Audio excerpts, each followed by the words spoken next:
What's up, everybody? We are live. It's your main man, Juggernaut of multi-platinum production team, Arkatech Beatz. Arkatech Beatz. Shout out to my partner, Mike Trauma D. This is the hip-hop beat making and music production tutorials. We get together every night at 9 p.m. We cook up. I put some samples into the MPC XSE, and we basically go through the process of making music live. I show you my techniques. I show you what I do to make the records that I make.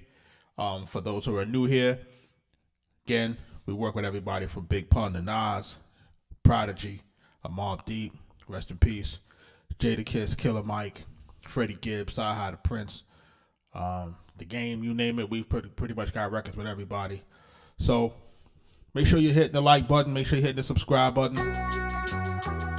We're about to get busy on the cook up tonight.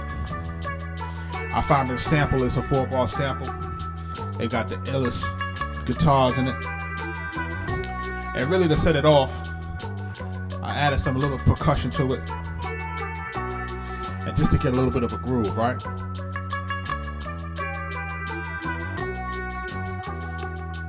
Listen, there's a lot in this record.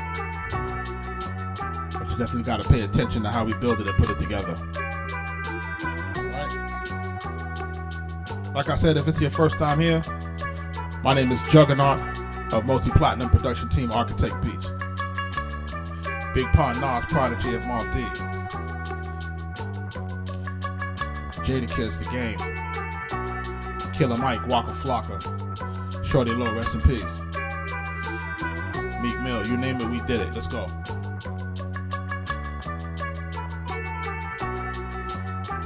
Let's go.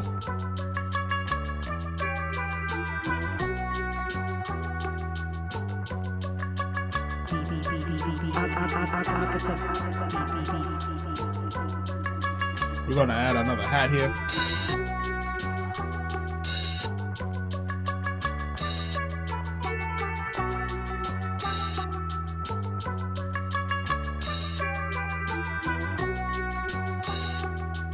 We're gonna add that in real quick.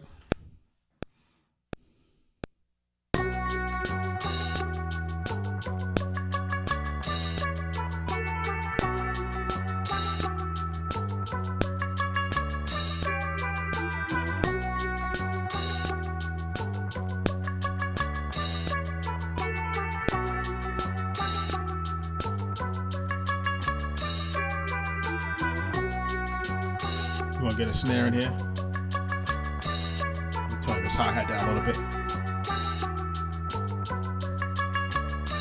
Open hat. Shout out to everybody that's in the live. Make sure y'all liking the live.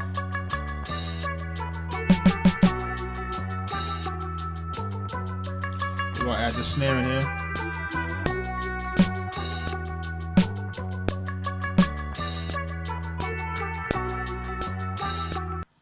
Let's go.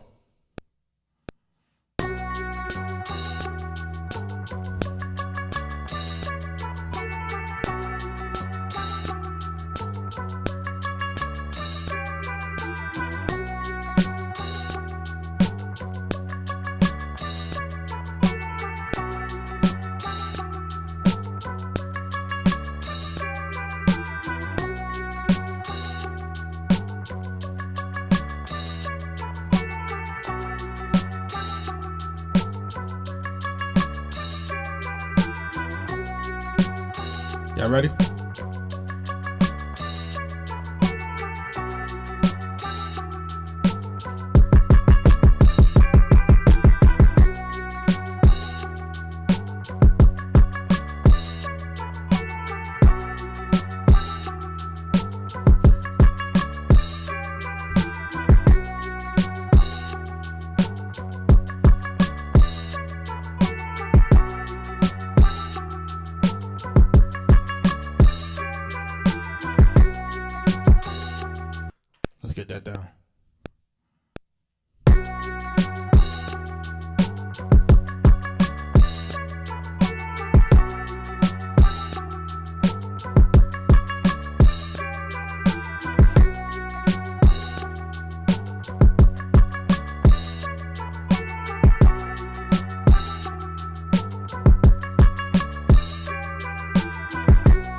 Shout out to everybody that's in the live. We cooking it up. Chanel, what up?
Alright, we're gonna turn this from a 4-bar loop to an 8-bar. We're gonna double it up. Y'all ready?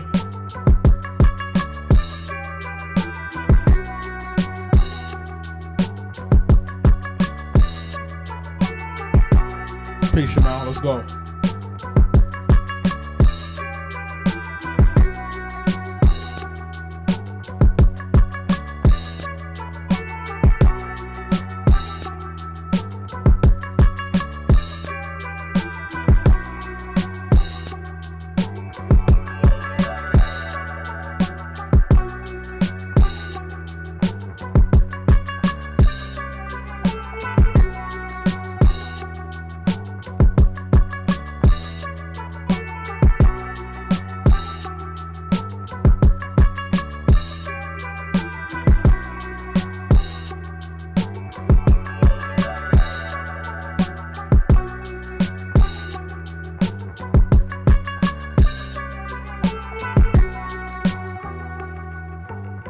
Alright, we got some more parts in here.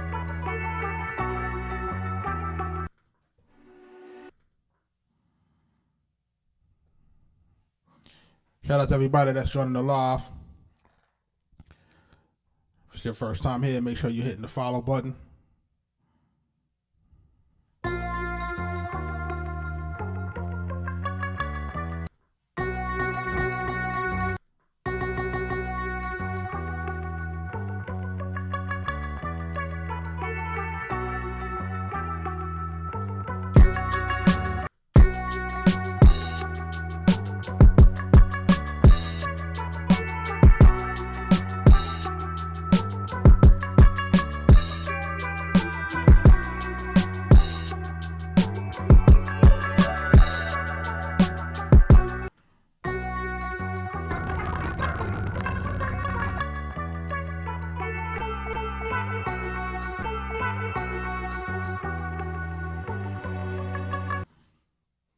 Christian, the device is about 1800.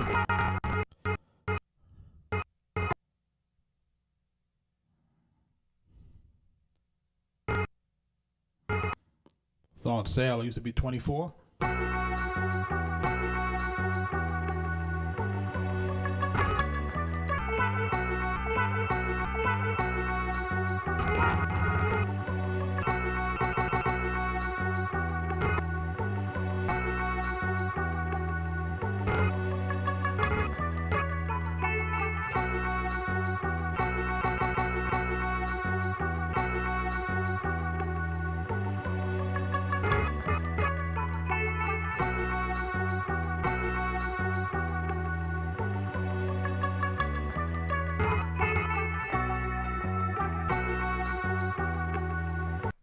Alright, so that's the second part of the sample that we're going to use. I need to create a mute group here. Alright, so this is D5, D7. So this is going to turn off D5. We're doing mute groups. And that's going to be D7.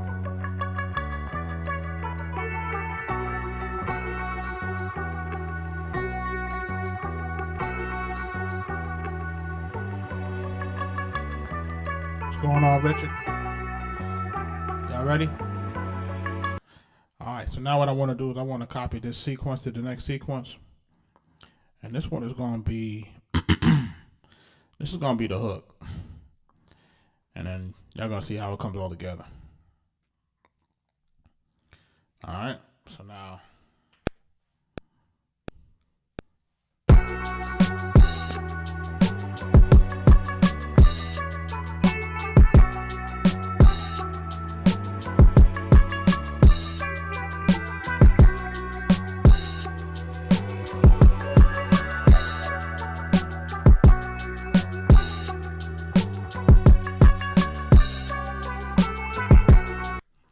Now we got that, right?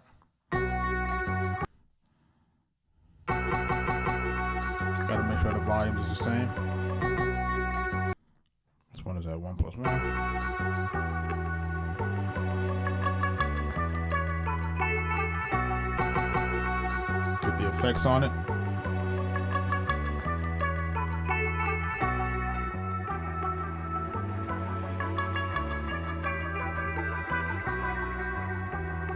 Shout out to everybody that's in the live. Richard, what up?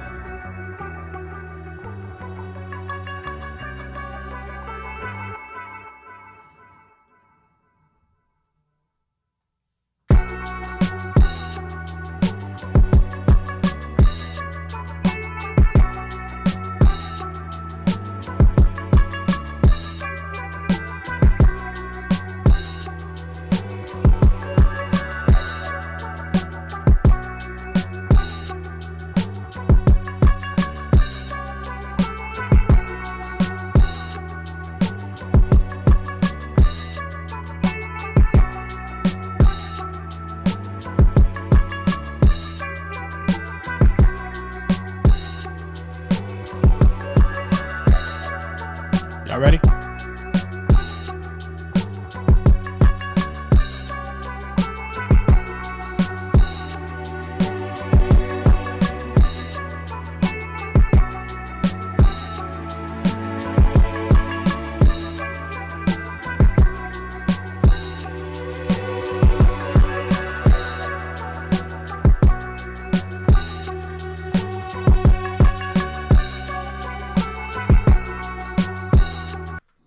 We're gonna get that string in there, so listen to the string real quick.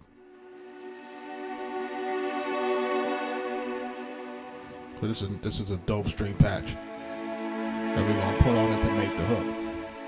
Y'all ready? Let's go. Hit the like button, y'all.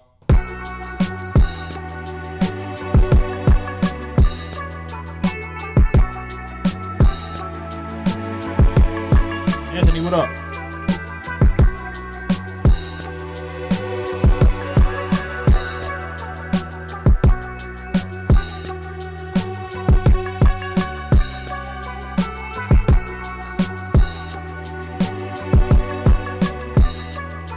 Let's go.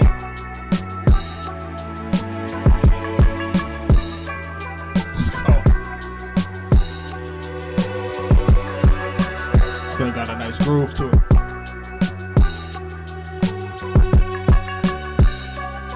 Let's go. It's Arkatech Beatz, man. If it's your first time here, I am Juggernaut of multi-platinum production team Arkatech Beatz. Big Pun Nas, Prodigy at Mark D, Jadakiss, Freddie Gibbs, Killer Mike.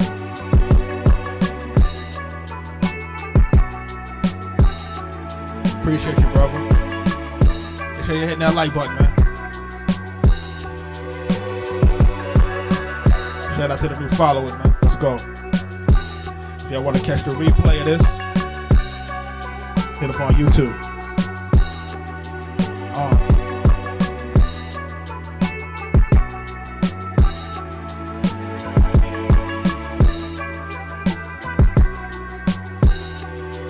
And we're using an MPC entirely.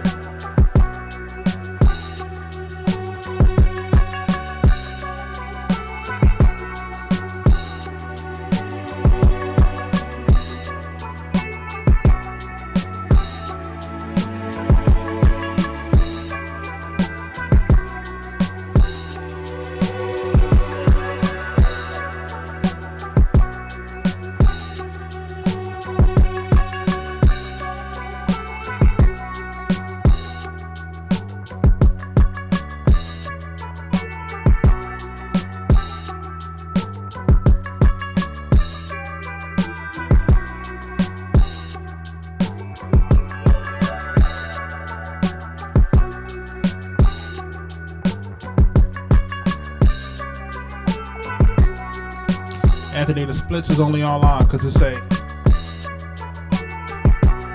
Anthony's asking me about the songwriter splits guide that we have, because it has templates in it. So there's a word template in there that you can edit. So that's why it's digital only, because you need to be able to edit that, put in your information, print that out so people can sign it, and you'll have that in your sessions. So because it's that type of guide, it's all digital. So it's not a print copy.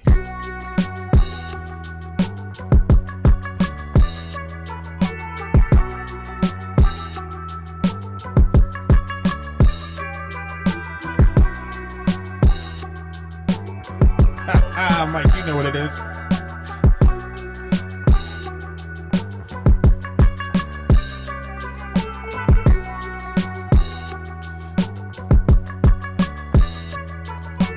I see some hip hop heads in here that know what it is.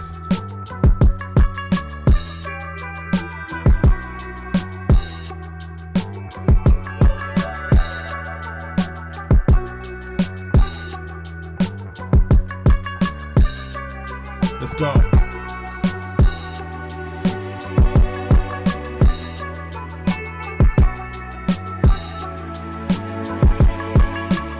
Them strings is crazy.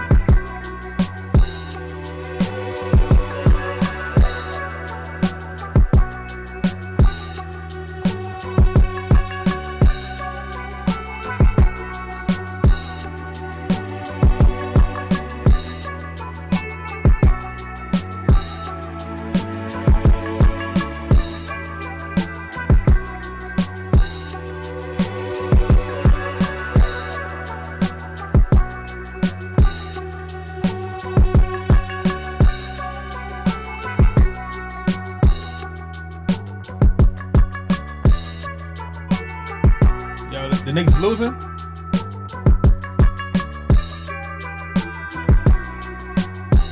Fred, what up?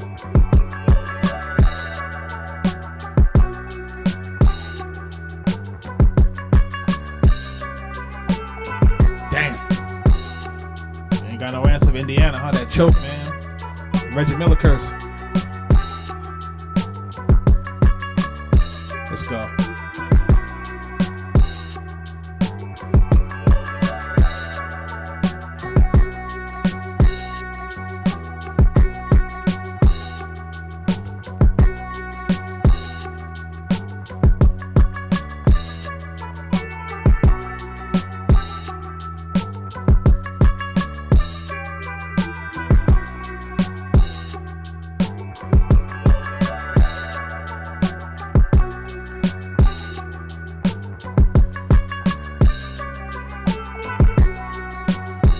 Faded vacation.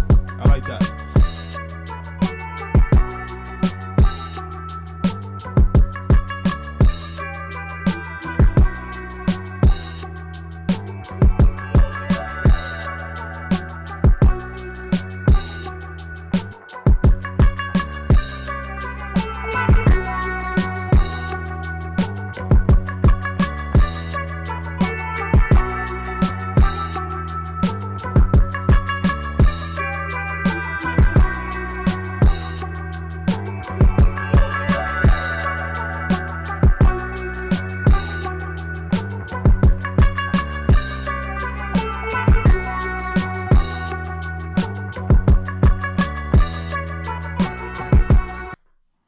Hold on, get this.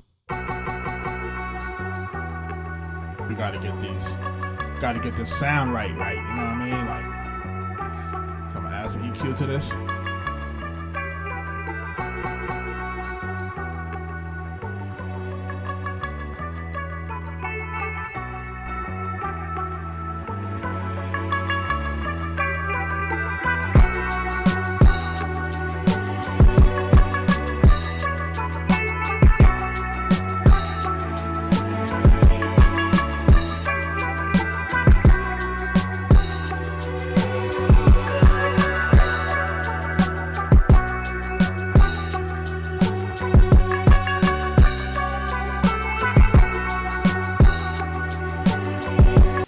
The string is a sample. It's way too clean.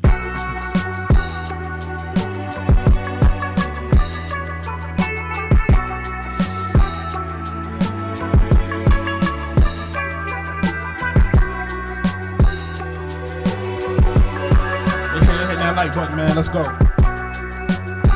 Shout out to everybody that's in the live.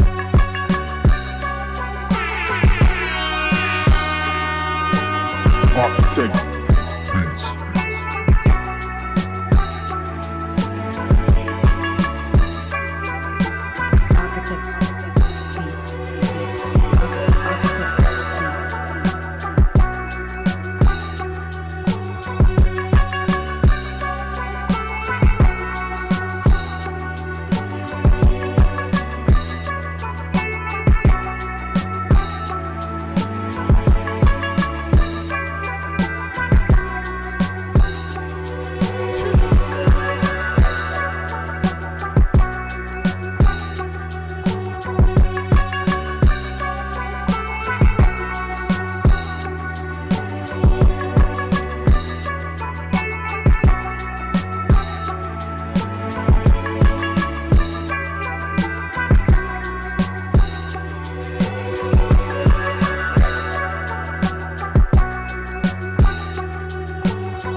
Tire pressure.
Chocolate Boy Swag is asking me on YouTube, do I have samples saved on my beats every day, or do I search for them every day? Every day I look for 2 to 3 samples that I want to work on in the live, and you know, it takes a little while to kind of get an idea of what you want to look for, and really the vibe that I want to go for, because it's a combination of making sure that I can create something live that's one going to be compelling and kind of entertaining, and at the same time I want it to sound good, right? Because we can't get people to watch if it don't sound good.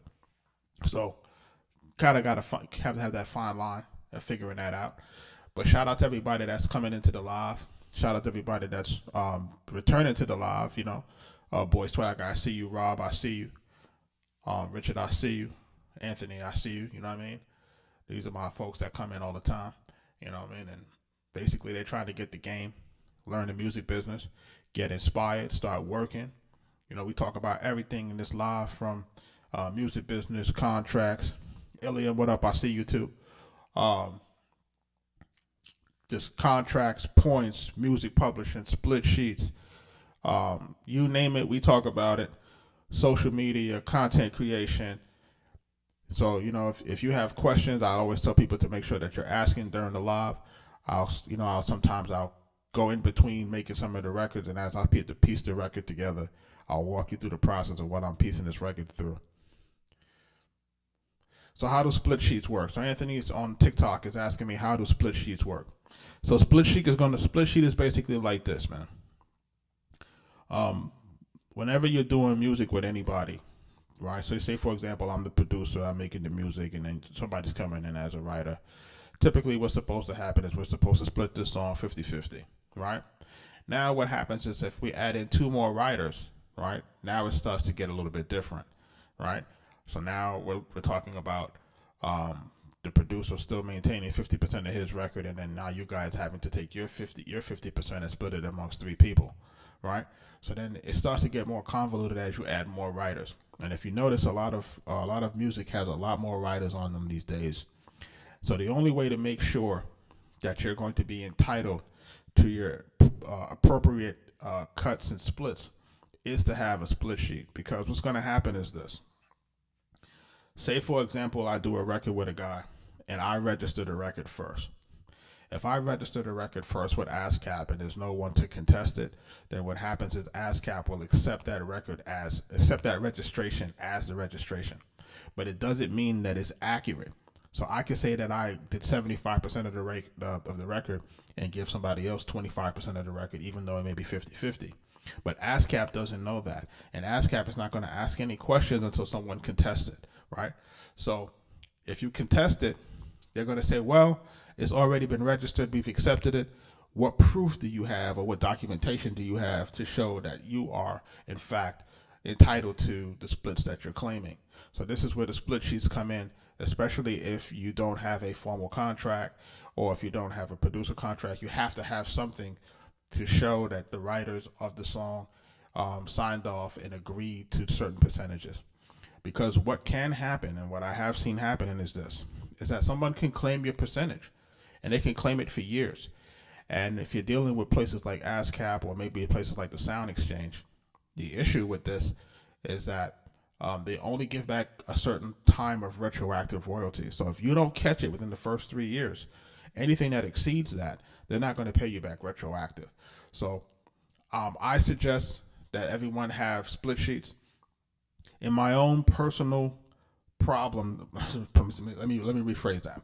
In my own professional career, I've had a situation where we had approximately 8 writers on one song, and we could not agree on the splits. And what happened is, because we could not agree on the splits, no one got any royalties, and that went on for 10 years, right? So it can happen, and all the labels do is they just laugh their way to the bank, because they don't want to pay anybody. They want to keep that money in-house. They don't want to pay those royalties. So they want us to make sure that we don't have the documentation to be able to claim what you need to claim. So make sure you're checking out arkatechbeatz.com. We do have the Songwriter's Guide to Split Sheets. It's a template that basically explains what split sheets are, why you need it, and then also it has a customizable template in it that you can basically add as many writers as you want to, because it's a Word doc inside of it, and then you can add in the contact information of the writers, the publishing information of the writers, and then you have to make sure that when you have those things, that you basically take pictures of it or you scan it and send digital copies to yourself. I hope I answered your question on that, Anthony.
So Norman is asking, do you talk about the split before the beat finish or after?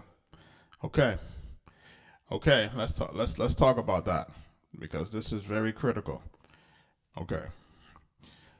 When you're first getting into a session, if you're allowed into the room, especially if we're talking about you getting into the room as a writer producer with established artists, right?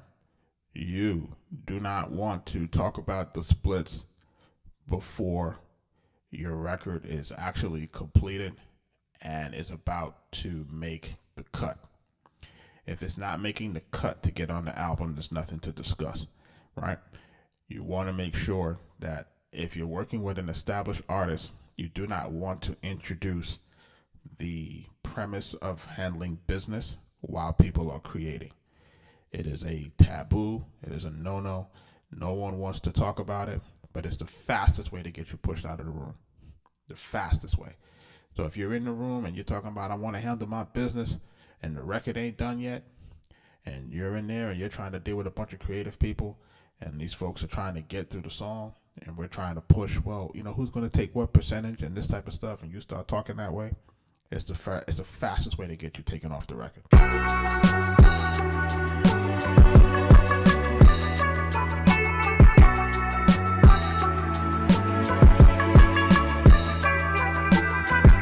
Now, I don't mean ghostwriters, because ghostwriters don't get credit.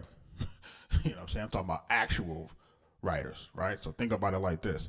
There was a record that we did where,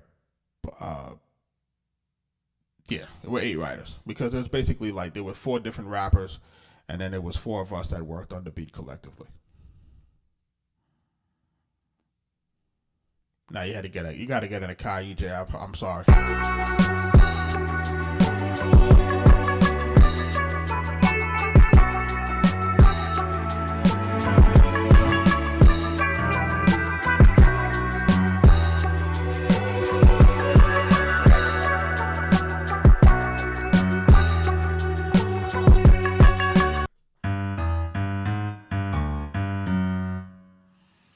this is what we're gonna do. We're gonna lay this. I need to get this piano in this part, but I'm gonna do it in parts.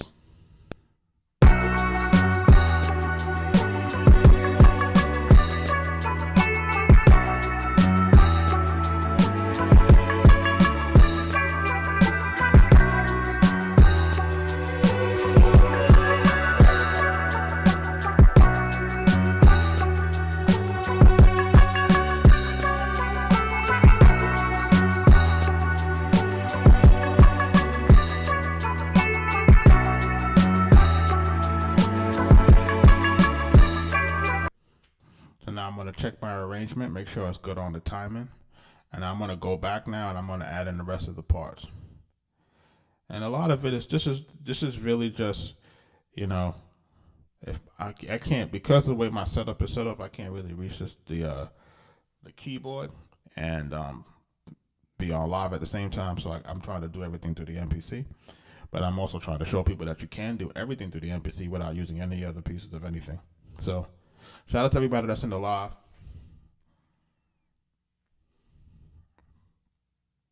Norman, I hope I answered your question. But yeah, he was asking about when do you introduce the idea of using the split sheets? Excuse me. And I always suggest to make sure that you're not talking about business while you're creating. It is a no-no. You have to realize what happens too is that most artists don't want to look like the bad guy when it's time to negotiate terms. They want to kind of leave that stuff to the attorney so that they don't really soil the relationship between the people in between. And I agree with that. It's like you want to basically maintain the best relationship that you can with the artist or whoever you're working with. And then when it's time to do the business, you talk to the attorney so that you have a good, kind of like a good cop, bad cop type of thing, if that makes sense.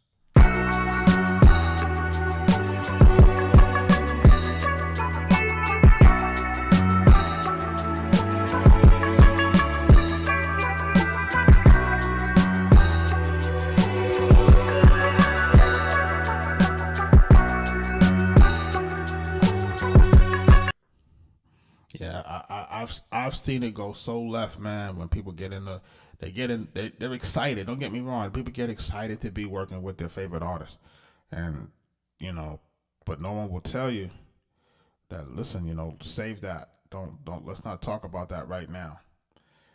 And they'll let you basically talk yourself out of the room, and you're trying to avoid that.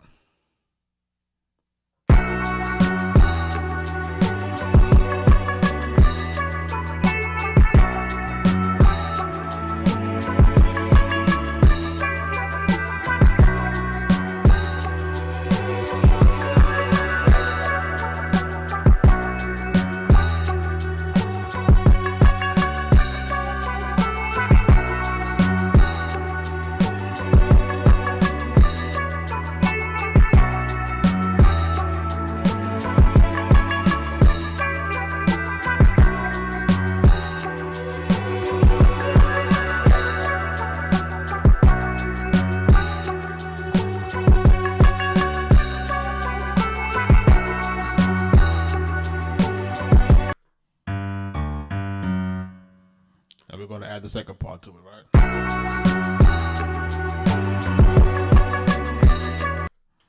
I'll overdub it.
part into there to get this piano done.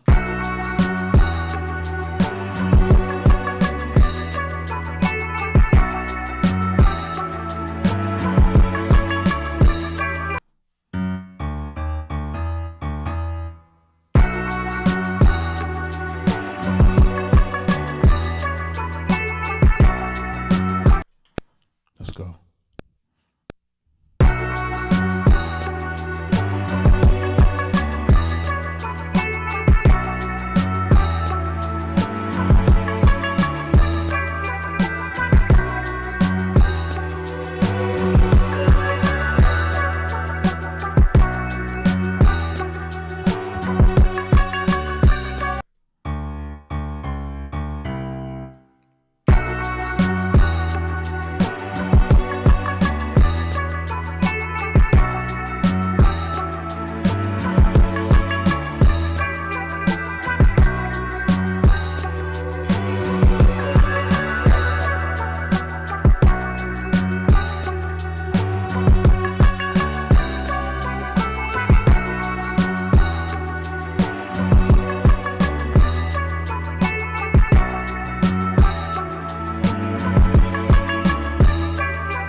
Shout out to everybody that's in the live.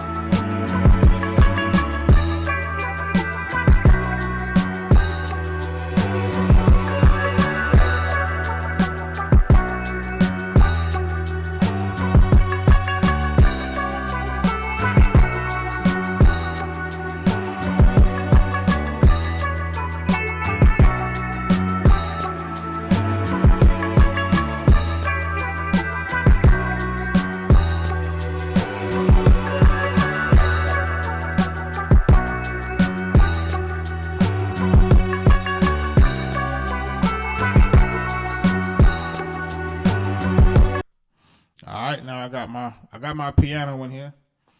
I'm gonna select it all. I'm gonna copy that. And what we're gonna do,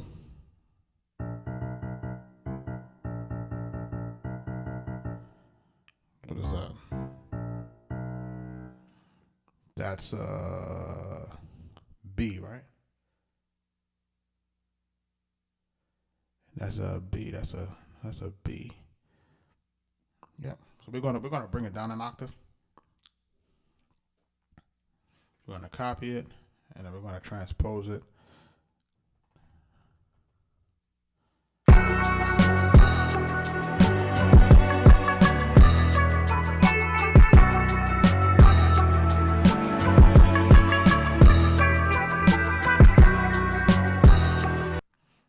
All right, now we're gonna paste the other one in.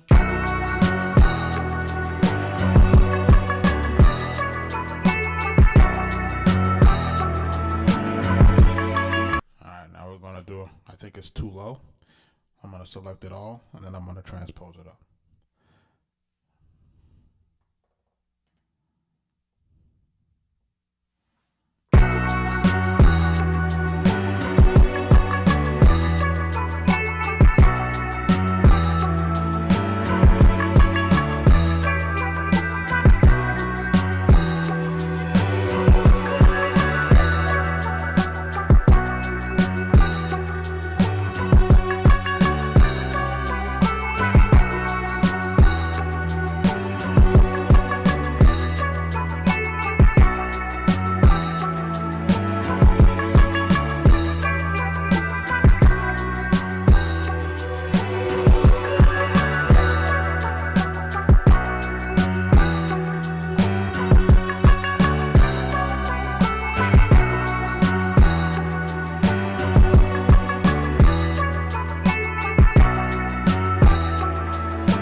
need a name for the beat. Arkatech Beatz.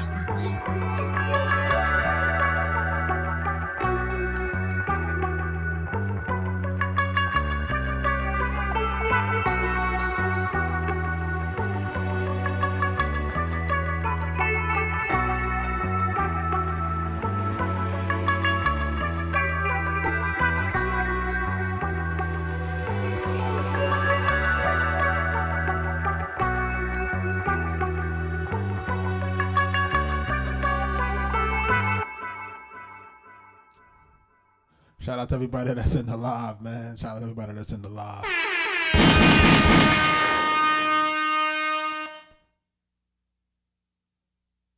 Gems on the table.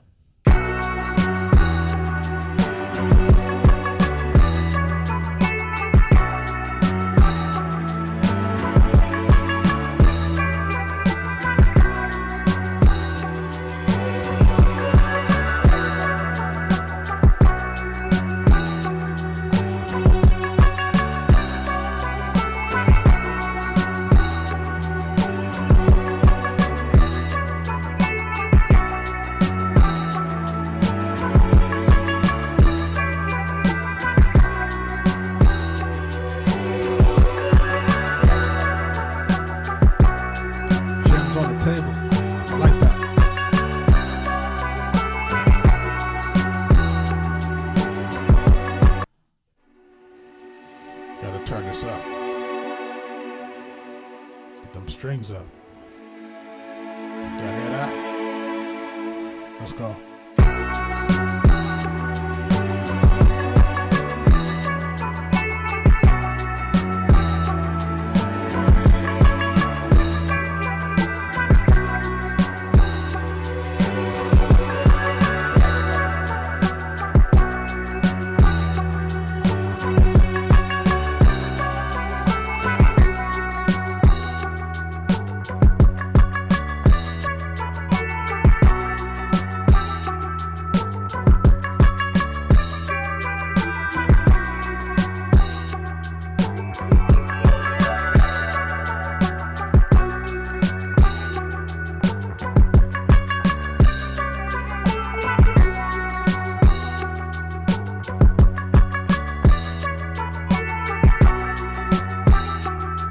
Shout out to everybody that's in the live. It's your main man, Juggernaut, Arkatech Beatz.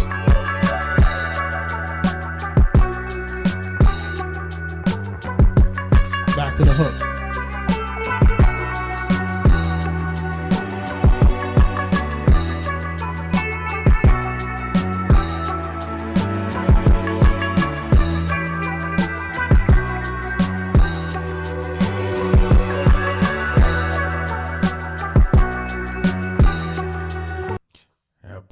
Boy Swagger. I think I like some. He said Superior. What he said? Superior Spring. You know what? I think we should go with Superior Swag.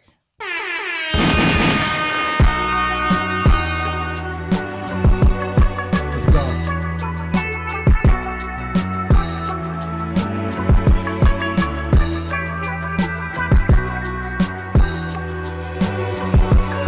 Shout out to everybody that's in the live. We're here every night at 9 o'clock. Let's go.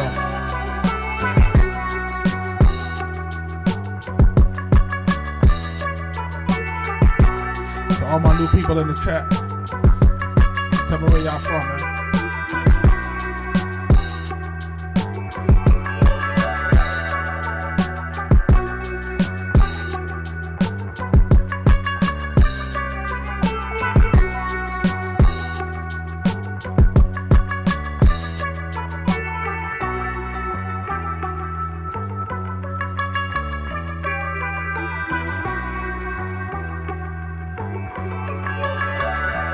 Shout out to Trouble Boy Swagger.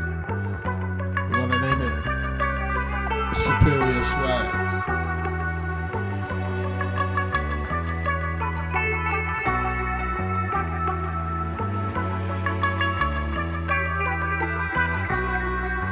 All my new people in the chat, where y'all from? Let's go.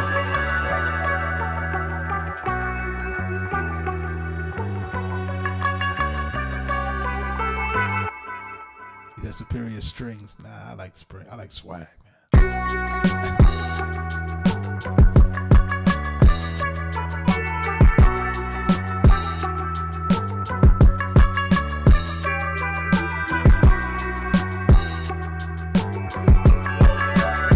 As it goes, says when I was listening to the hook. I see Houston in the building.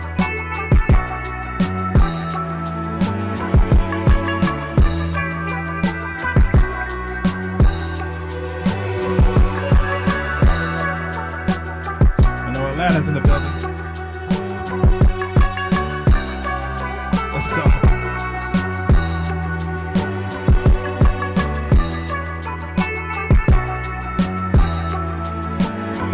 Upstate New York, Newburgh.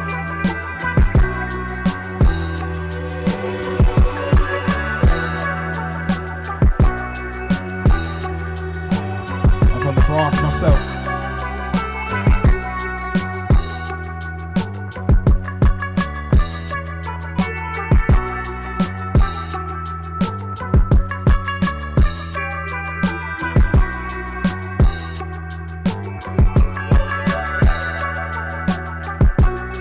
East Atlanta.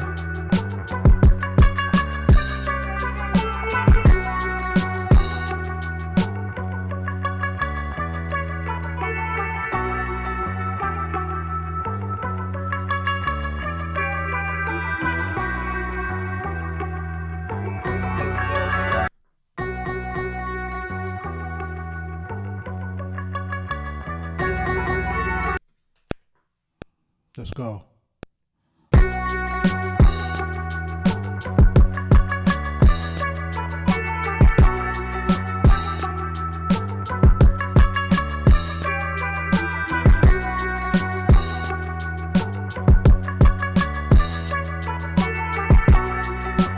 Alaska, what? Shout out to you.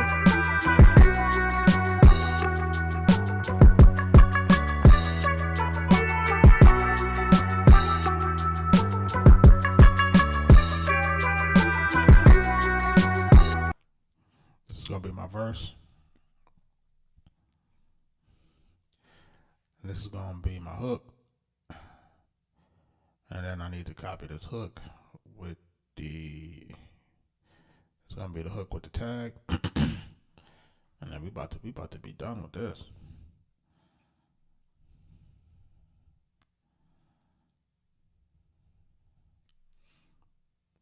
We got Alaska in the building, man. What's the weather up there, man?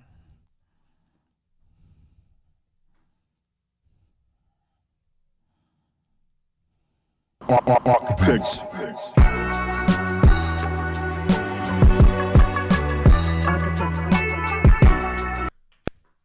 Let's go.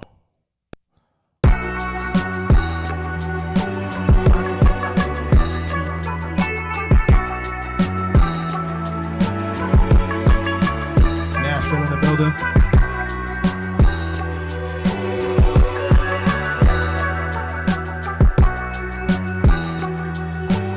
Arkatech Beatz.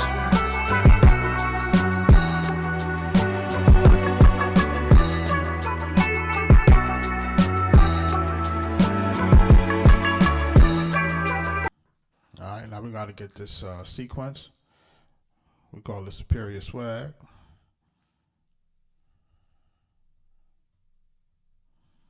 We're gonna put it in song mode before we move on. What time is it? It's 10:30. It's kind of early. Well, not really early, but you know, considering tomorrow's a holiday. Shout out to everybody that's in the live on a Sunday night. Which I got planned for tomorrow. Who's grilling tomorrow? Who's grilling? I was considering grilling, but I think I'm just gonna go out to eat, man. I don't feel like cooking tomorrow.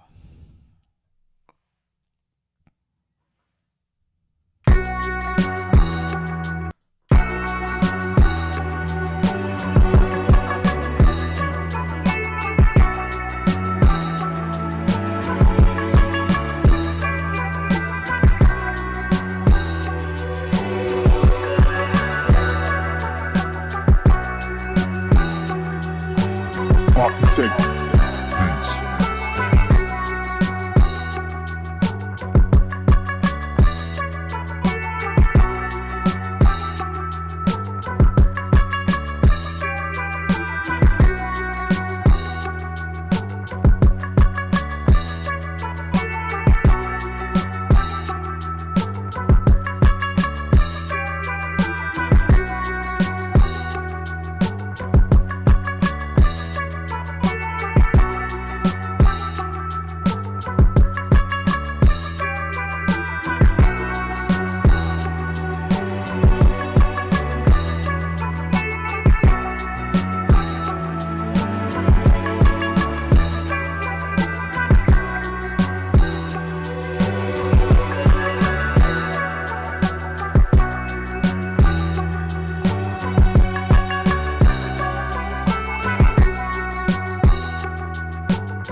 Santana, what up, man? You talk about you tried to send a gift, but his card declined. What? What is that?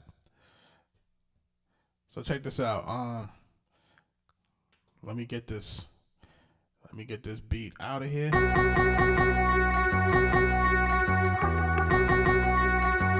F sharp minor. F sharp minor 85. All right. Let's export this. We're gonna go to MP3. We're gonna go 320 on the We added 10 seconds to the audio tail. We're gonna export this as Superior Swag by Arkatech Beatz. And this is how we get it done. Arkatech Beatz. This is 85 BPMs.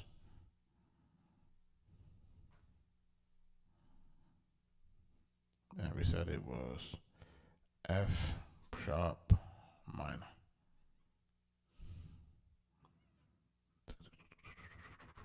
We're going to save it. And we are done.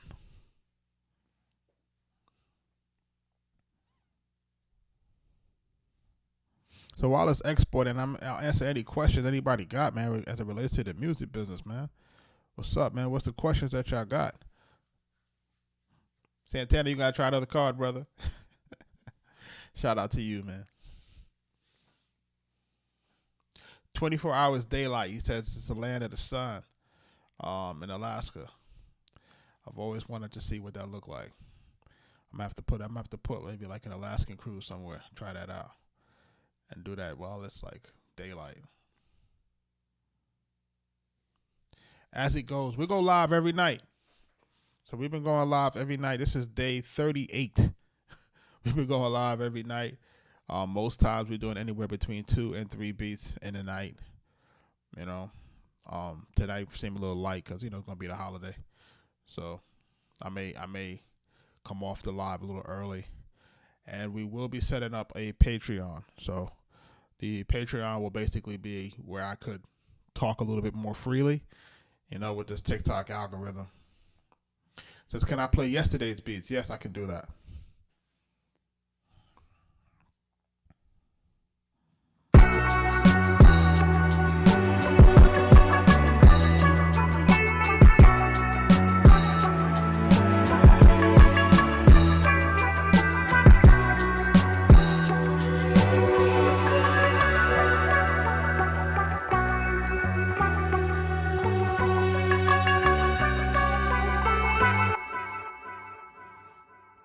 let me just save this, and then I could play yesterday's beats. Let me open up a new project before I do that.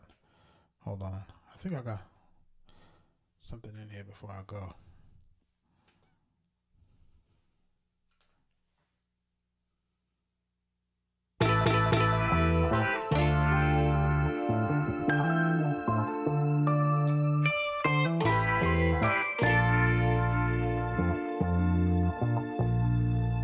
More Afro beats.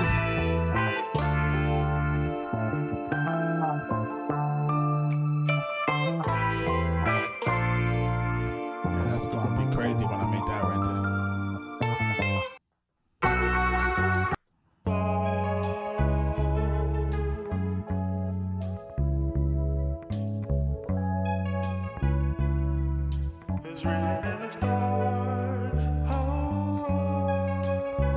Yeah, I'm gonna have to do those tomorrow.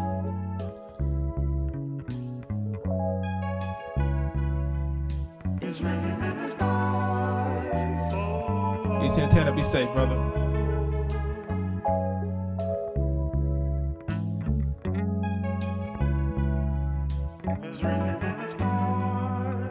Yeah, I'm gonna have to definitely mess with that. Come mañana. So let me see here. Superior Swag. I got those two samples, and then I'll save that for tomorrow. And then what I'm gonna do is I'm gonna go into a new project.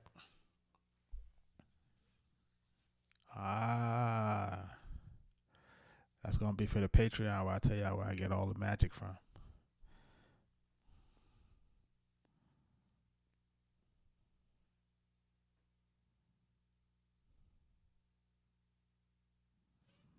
Fred is asking, how can we get the beats? ArkatechBeatz.com. Depending on the demand, we may we sometimes upload the tracks there. It just depends on what's happening with our clientele. You know what I mean? What we try to do is we try to make sure we take care of our main clientele, and then, you know, if there's something that the people want, then we try to go from there.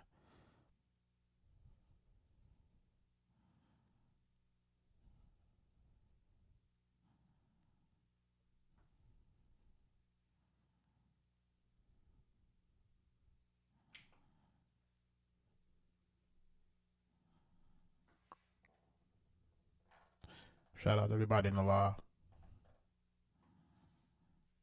People asking me to play the stuff from yesterday, so I want to make sure I get that, get people to hear what we did yesterday.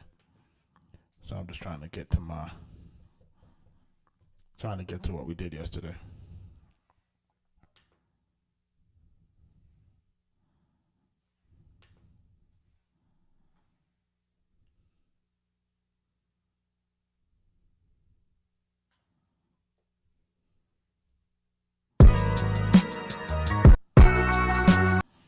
Okay, so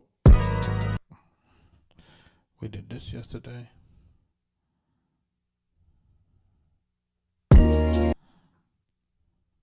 We did this yesterday.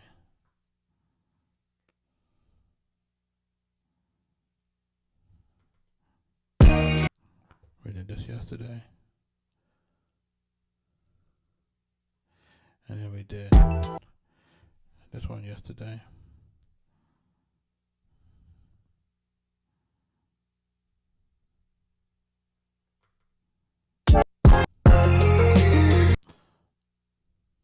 And then we did this one yesterday. Alright. As it goes, I'm going to play the joints from yesterday. Check them out real quick.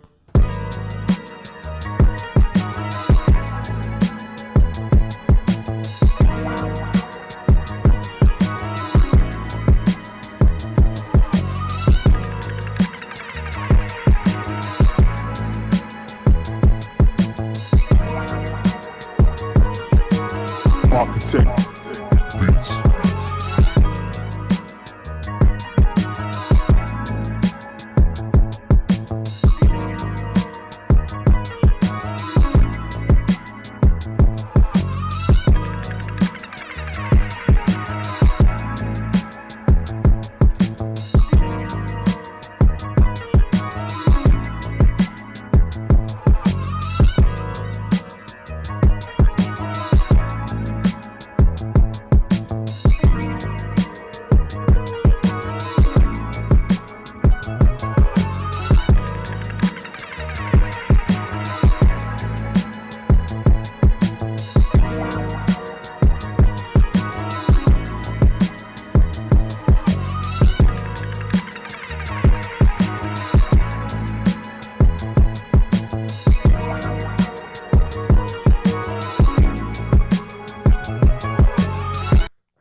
called Summer Breeze. This next one, this one's called Beautiful Flyers. Let's go.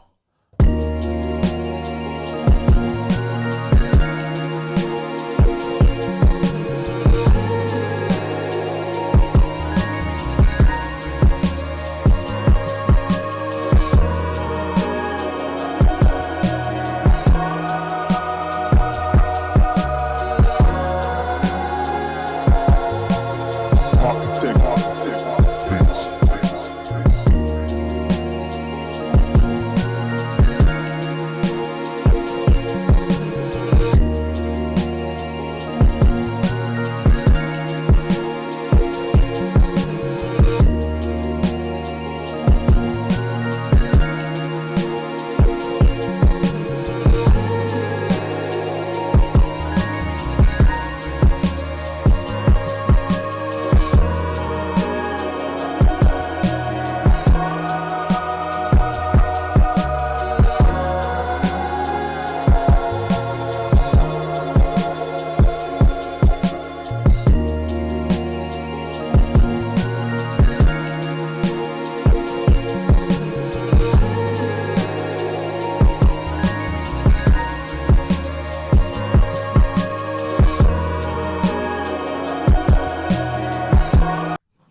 Fred, you got to check out the website at arkatechbeatz.com so you can get all the instructions of where to get tracks, where to send music, etc.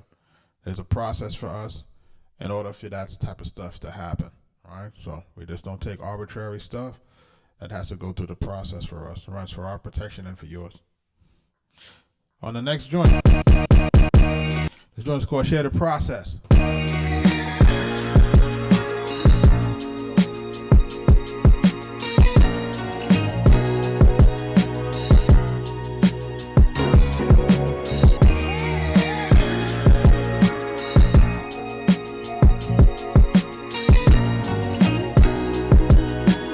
Arkatech Beatz.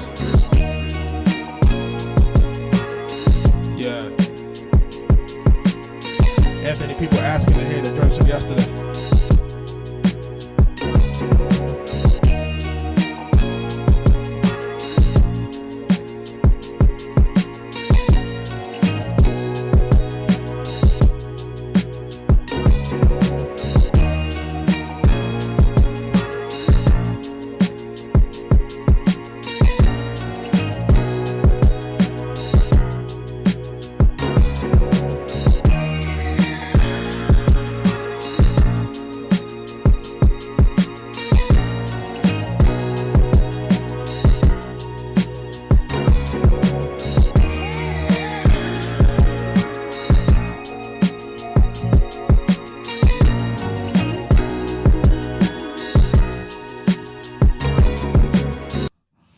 That one's called Share the Process.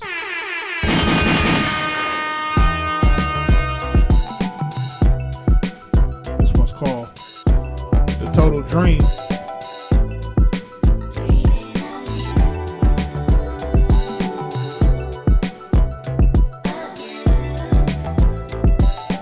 Arkatech Beatz.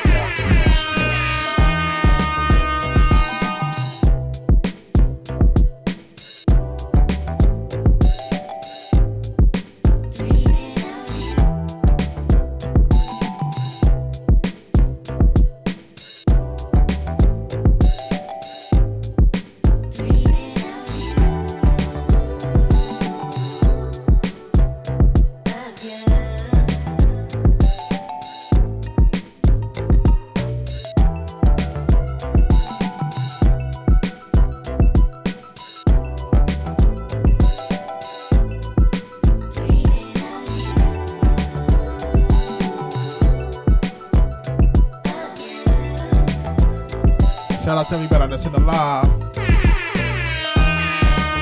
Arkatech Beatz.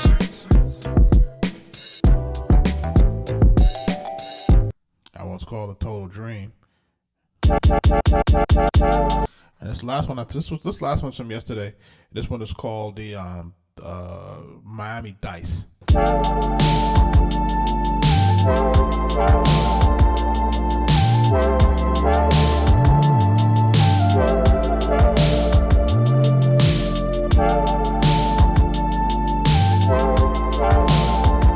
They said the Knicks won?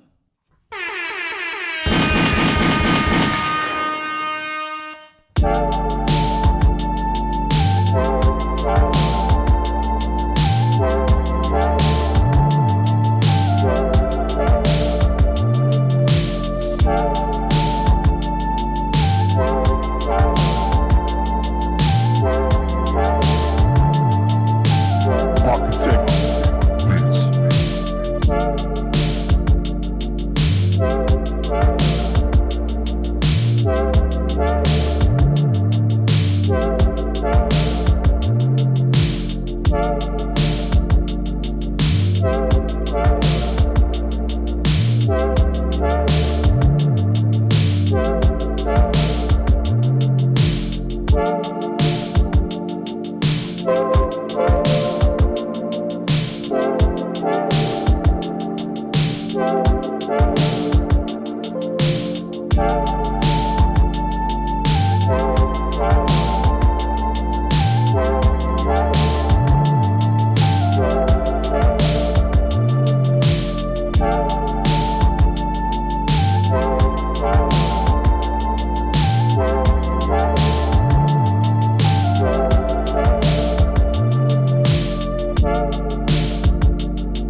Plaques on the wall. Big pun. Capital punishment. Yeah, baby. The Game documentary. Raekwon. Nas in the back. Prodigy. Mobb Wu-Tang.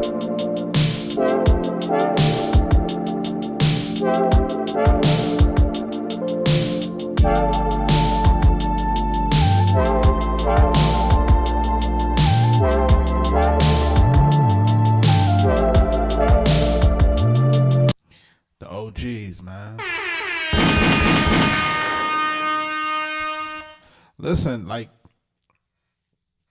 the stuff that I had in here yesterday was beats that we did from previous sessions that I didn't get a chance to mix and put into basically like MP3s and getting ready for beat packs. So we were doing so many tracks that I just didn't have the time to, like, you know, listen, this thing is loud as hell. You don't hear how it's sounding through here? Like, you know, mastering is just to get your joints louder. But like, there's more joints in here. It's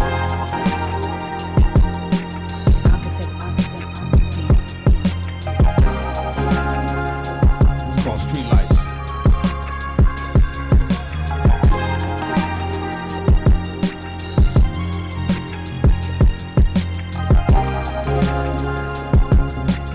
Arkatech Beatz.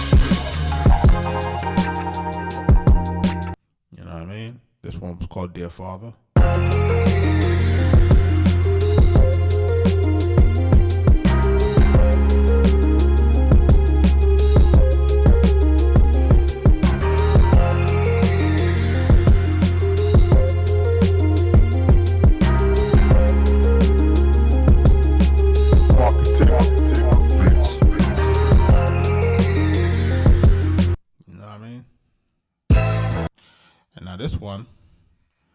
This one is called Fly Away.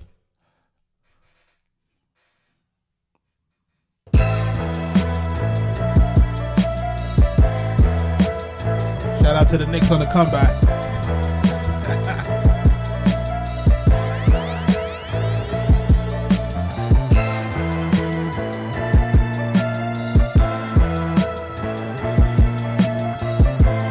Now, this is cold right here, man. Arkatech Beatz.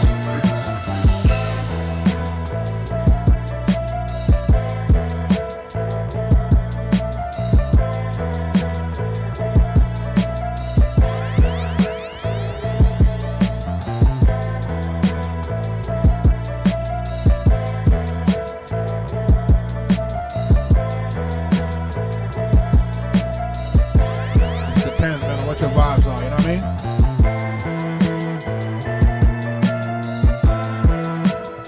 This record made me drive fast.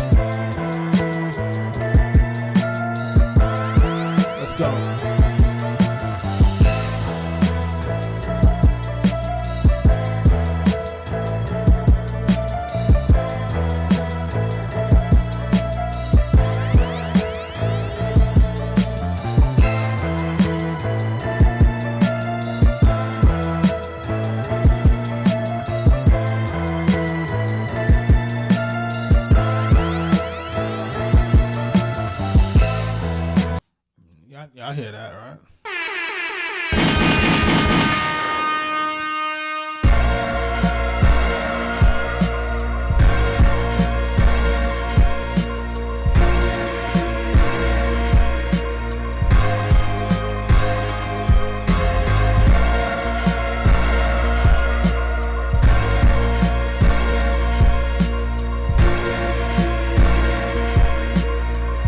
Arkatech Beatz.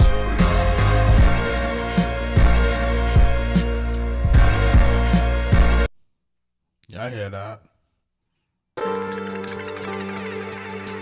Arkatech Beatz.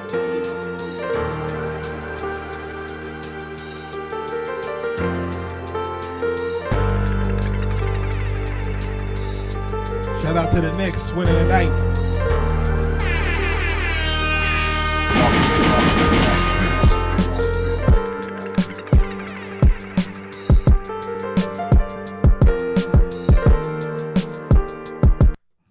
I know where it's going.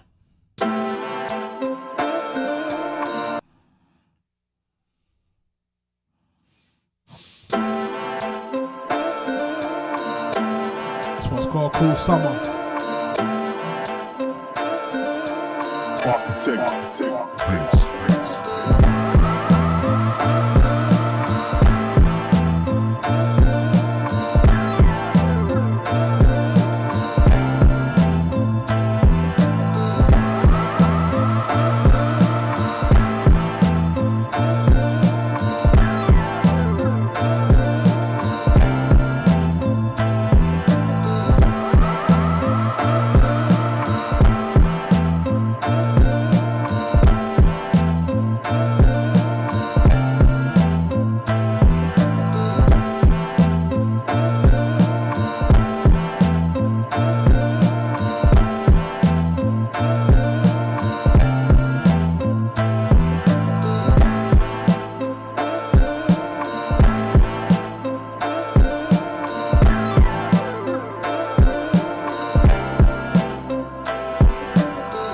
Thomas, what up?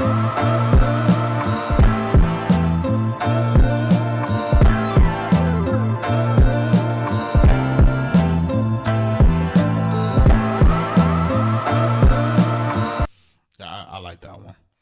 This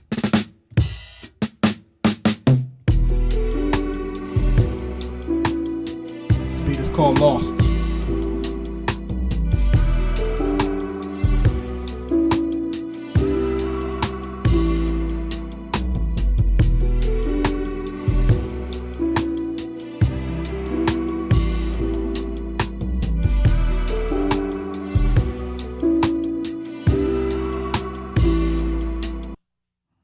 I know where it's going. So shout out to everybody that's joining in the live. We're here every night at about 9 o'clock. We try to go live around that time or around about that time. Typically I'm on between 9 and 10 o'clock within the hour. Just kind of depends on what's going on with my kids. You know, if my kids go to bed, then I get on time. If my kids don't go to bed, then I might get on a little later.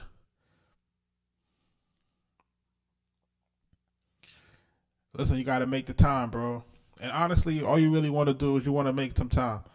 And it don't take that long. And I think that's part of the reason why I want to kind of do the lives is to show you what you could cook up in an hour or 2 hours. You know what I'm saying? All you got to do is carve out some time. As you continue to do it, you'll get faster. Not only will you get faster, but then you'll know what you're looking for. So, just carve out a little bit of time on it, man. Like the same time that you watching me, just jump in, you know what I mean, and jump on yours, and you can mute mine and work on yours and go back and forth just for inspiration. You know how it works.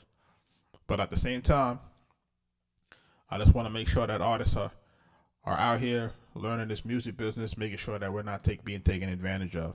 That's really the main premise of these live sessions, is just to kind of share information and really answer questions for people who are trying to get in. A lot of people are aspiring artists and just don't realize, what they need to do to start, and I want to just kind of create that resource for folks. Shout out to everybody that's joining into the live. Nah, we don't do any freestyle sessions because I have to be able to control the content. TikTok is getting real tight. Like you can't even cuss in the live. So I can't take those chances, folks being here doing crazy stuff in the lives.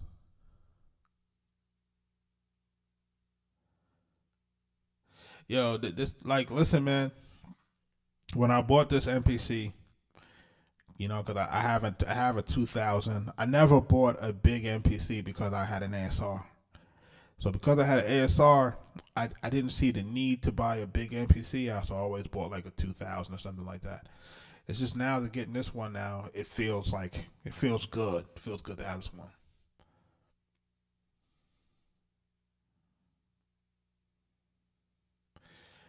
Juan said, "Let's hear something." I've been playing beats for the last hour. Where you been at, bro?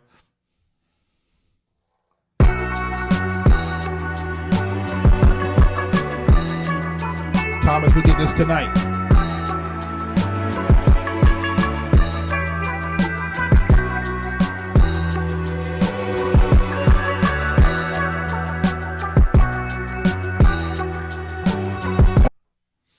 Let's play this one over.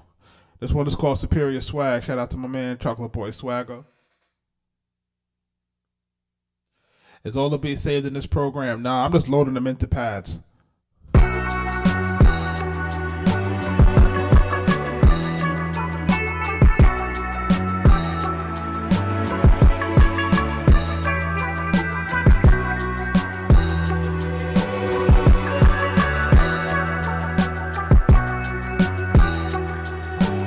Arkatech Beatz.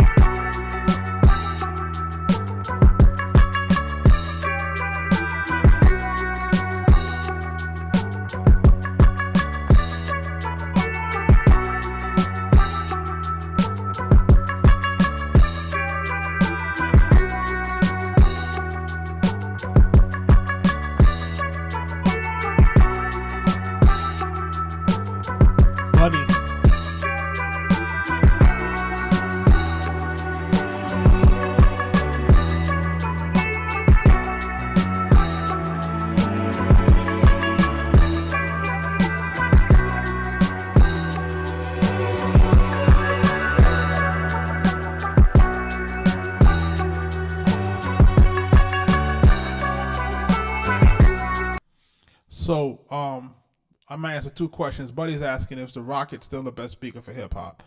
I do not think that the Rocket is the best speaker for hip hop. I do not think that. I don't think that. If you notice, those are the Rockets like fives. They're small, right? Because that's an independent station that I use for older beats.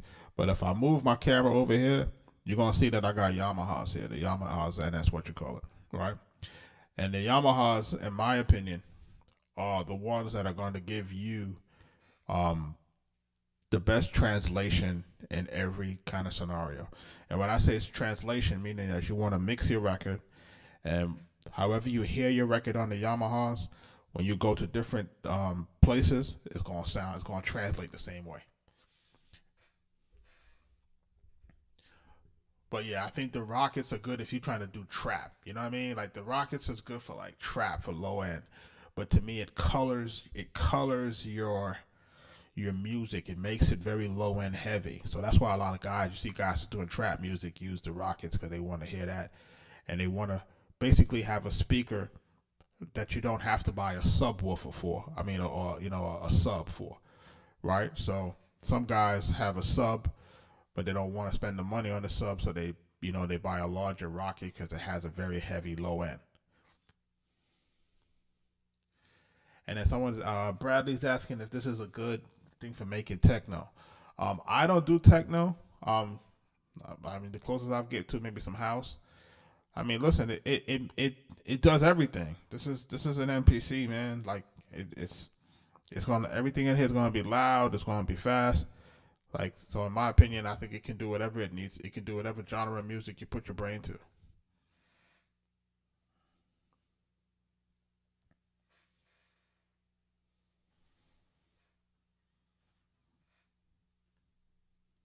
And what I try to do in these lives is I try to do a little bit of everything. You know what I mean? I try to do a little bit of pop. I try to do a little bit of Afro beats here and there, a little bit of trap. I know, Chocolate Boy Swagger don't want me to do any trap music.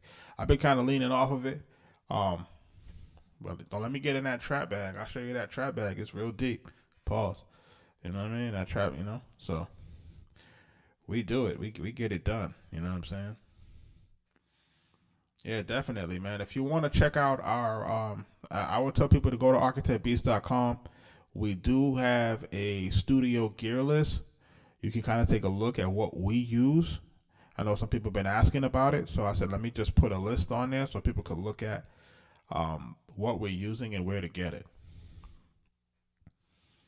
But you definitely want to. I swear by this.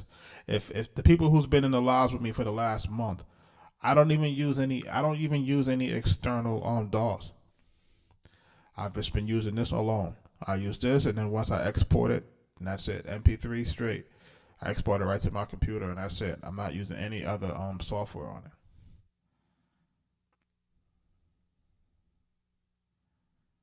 Yeah, the rest of them is MP3 versions. Boy Swagger. Yo, Ableton is powerful, man. You know what I'm saying? Ableton is powerful, man. I used Ableton for a little while. I was really loving the reason why I had gotten into Ableton is because of that whole audio to MIDI thing. It was incredible to me. So I always get into different platforms when they have these different things that are available. So I wind up getting into Serato because they started having the stem separator first. And then I was into Ableton because Ableton had that whole thing with turning stuff from audio to MIDI, which was just crazy.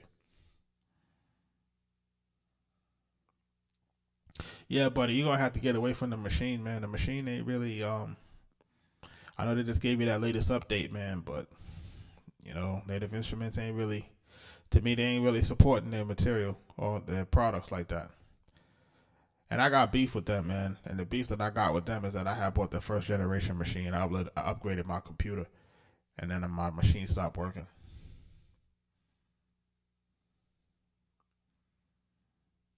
Yeah, so what I do is this: if you go into some of my tracks, right?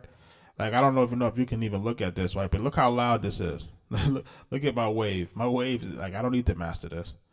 Like it's so loud. It's coming out of here so loud that like listen, the way this MPC hit, bro.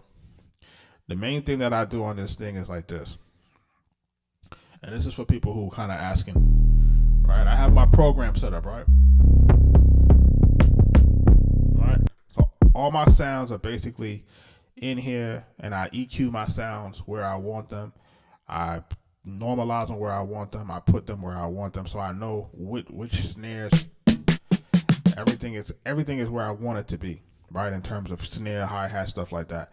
And when I'm doing the tracks live, people might see me use like 16 levels and different things to kind of control velocity and volume because I'm just so used to using these things, right? So I already have them EQ where I want them. Sometimes I might tweak them a little bit to go with the sample, but for the most part, yeah, I do everything out the box, man. I EQ the sounds individually, and then that's it. Depending on how meticulous you want to be with terms of mastering or EQing.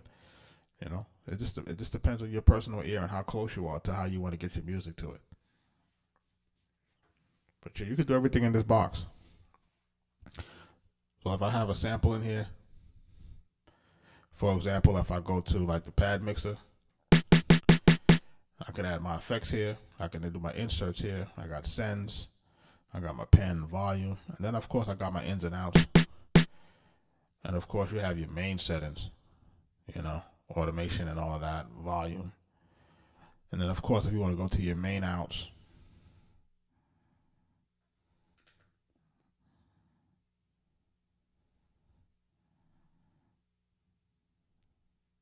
you got all of that there.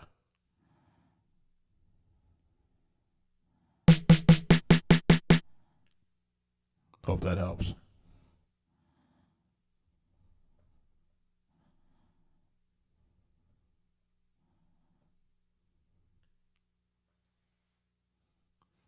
Yeah, man. You need the 808 to I got one 808 in me. The rest of it is basses. And of course, I could take those sounds and then I could assign them to a key, to a keyboard and make it do that.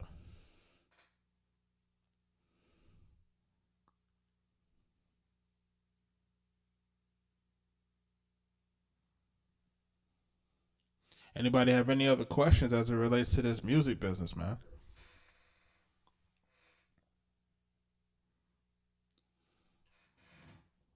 Y'all can ask me anything, you know what I mean? So.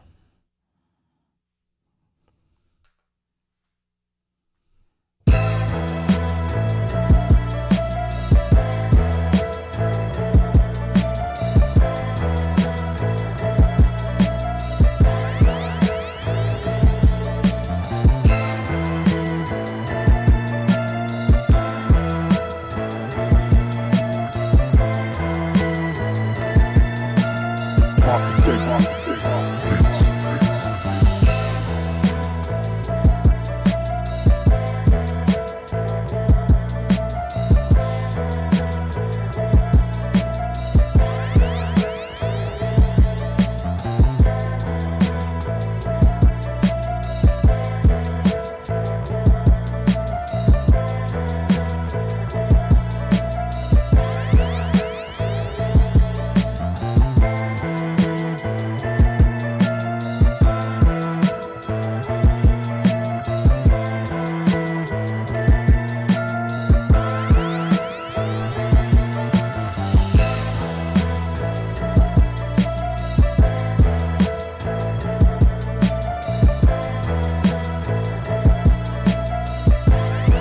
Shout out to everybody that's in the live, man.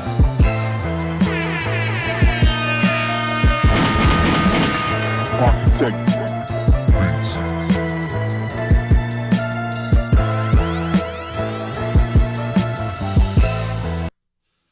Shout out to everybody that's in the live, man.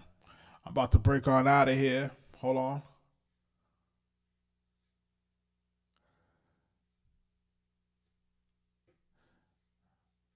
I hear that. Listen, man, we trying to work, man. We trying to put people in position. Again, if you know about us, you know, we've been in this thing 20 years. We're multi-platinum producers.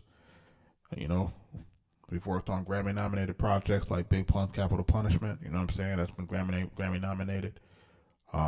We've worked with Grammy award-winning artists like Maya, Nas. You know, Grammy-nominated artists like Freddie Gibbs. You know what I mean? So Killer Mike, he's a Grammy Award winner artist. We work with him. You know, so just everybody just gotta kind of, you know, follow along with us. And like I said, we're here to answer questions. Listen, man, this fly away. I want to see where it lands. I want to see where it lands, man. You know what I'm saying? Typically, what has to happen is that. Yeah, typically what has to happen is that, you know, you have to send some things out, and you see it has to land at the right person, man. Like, it really has to land at the right person. It's kind of like almost playing the lotto, because you can send your music out to a bunch of guys, and you know it takes the right guy to take your record to the next level. You know, it's like timing. You know, it's like so many different things, man. Like if you put the wrong feature on it, it can kill a record. If the record comes in at the wrong time of the year, it'll kill a record. You know what I mean? Like, it's a little bit of serendipity along with a lot of luck.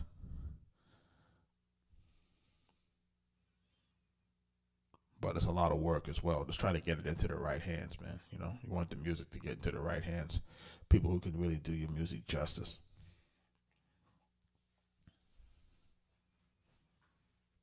Shout out to everybody that's jumping into the live.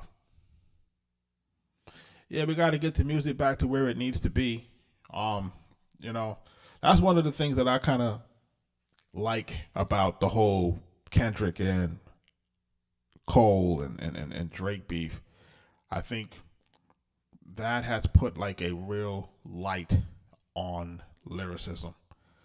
And I think what it's done is it's kind of put a chokehold on the music that was dominating. People started to realize, like, wait a second, like, why are we listening to this again? And I think that music now is taking a back seat. And now what you're seeing now is kind of a void where it's like, yo, someone needs to fill a void. But it's going to take some artists to do some real work, and they got to really get busy out here, man. You know, I keep telling folks that the new artists are going to have to be able to not only master music, but they got to master content creation. So that's going to have to be the new wave of artists coming in 2025 and beyond.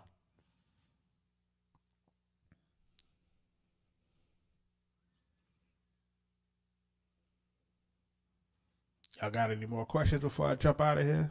I'm here to answer some questions, man. I be realizing I've been in lives, and I'm like asking people, yo, you don't have no questions? People don't got no questions about the music business? Like, y'all got no question about the music business? Like, that's weird. You know what I mean? Like, too many people not having not enough questions, man, and that's scary, man, which means people gonna take advantage of you. So we definitely got to make sure that that's working the way it needs to work. Warren, what up?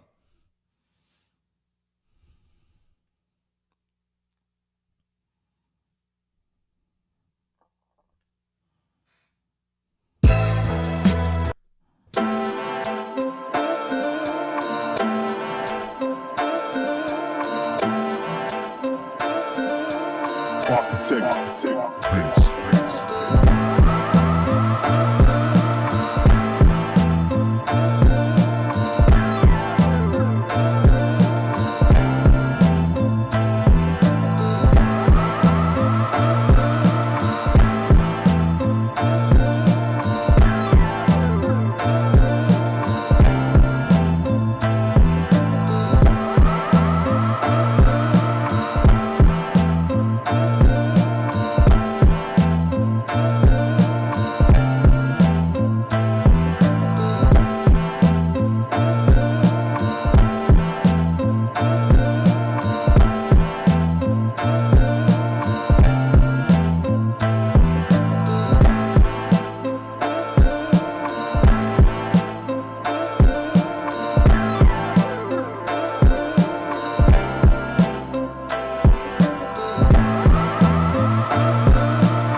Let me hear your 808, man. The live 2 is dope. We did this tonight.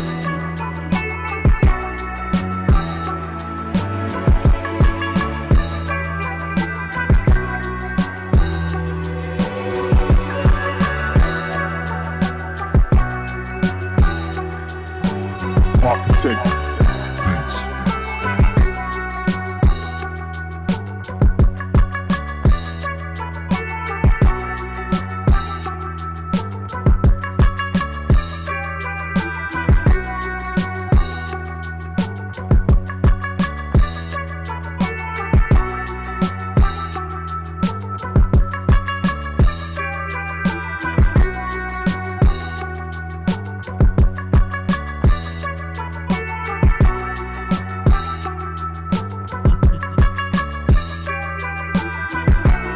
Listen, man, I love the new MPC update, man.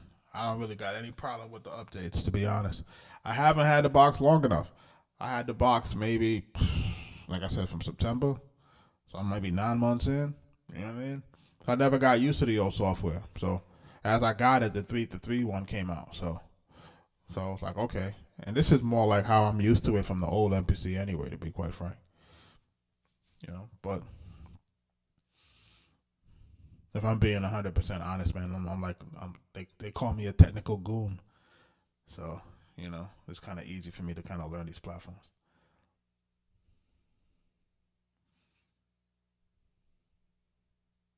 Yeah, I haven't had any issues. You know what I'm saying? I haven't had any issues.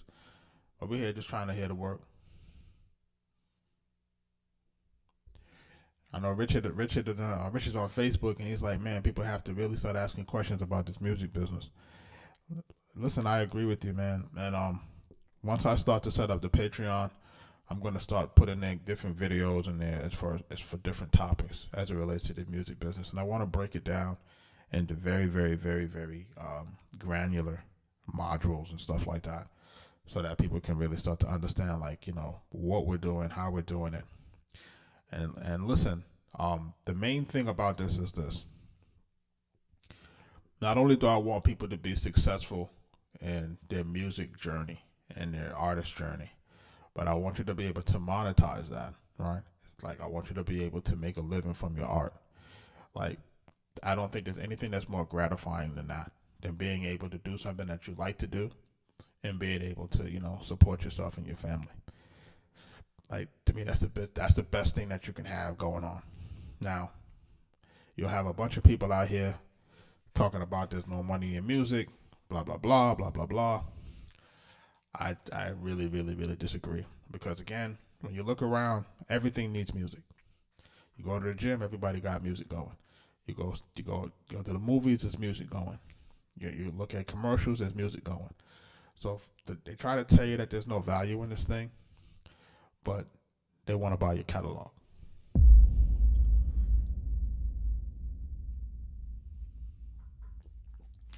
What people have to start doing is people have to start thinking forward. If they want your catalog, it's because they know that they have a different way to exploit the music.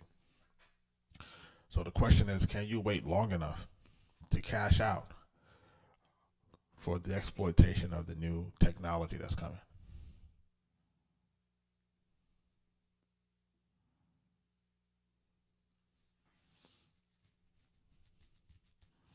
Yeah, man. You see what time I'm on. I'm on here late at night, man. I gotta be going on live when everybody sleep. Calvin, what's good, brother? It's good to see you, man. Glad you could join us, man.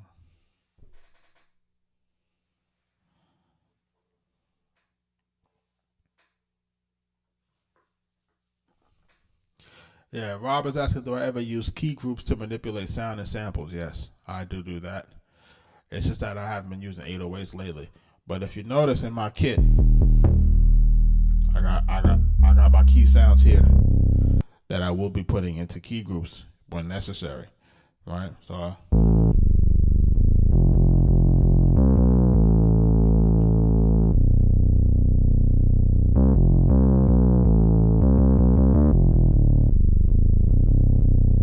it just kind of depends,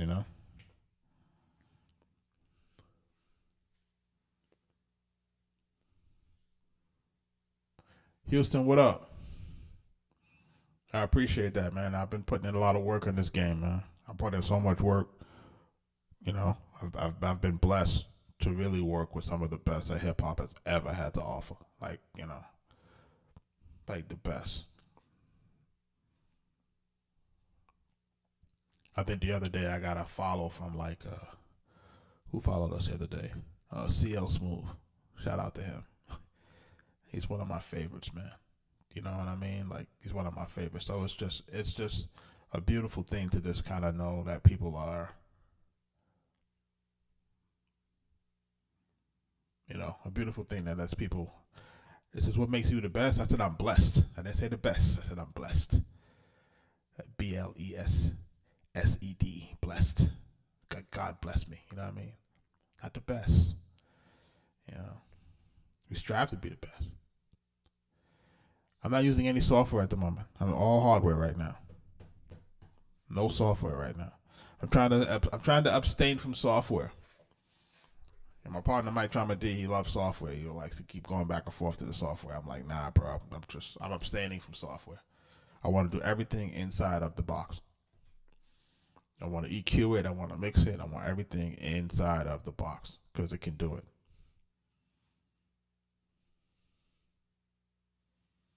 And I appreciate y'all, man. I appreciate y'all saying that. It's just, again, man, just being in this thing. Like, I remember wanting to really get into this thing, and I remember just searching for information, and just couldn't get any information. You got to realize, like, where I'm from in the Bronx, it's like, I would go to the library looking for music books. They didn't have any. Like, I would just be looking for this stuff. I couldn't find anything.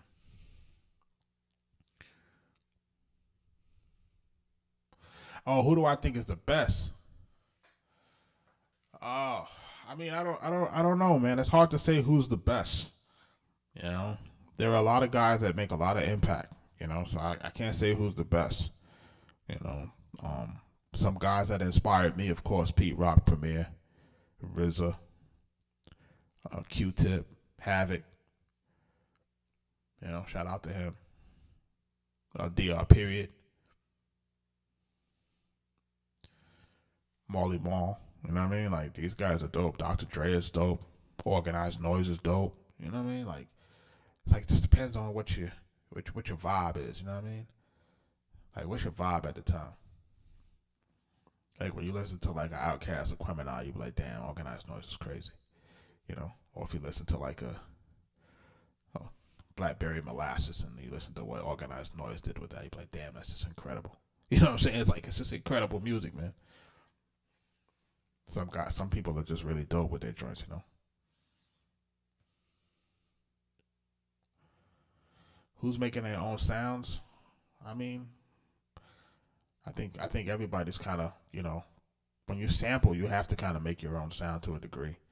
You know, you get stuff in it, you got to kind of make it your own. So, Richard, I appreciate you, man. I appreciate you for checking in, man, every night, man.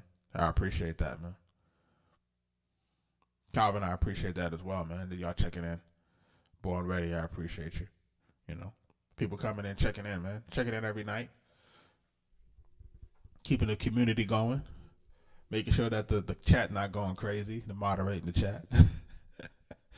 Yeah, the chat going crazy sometimes.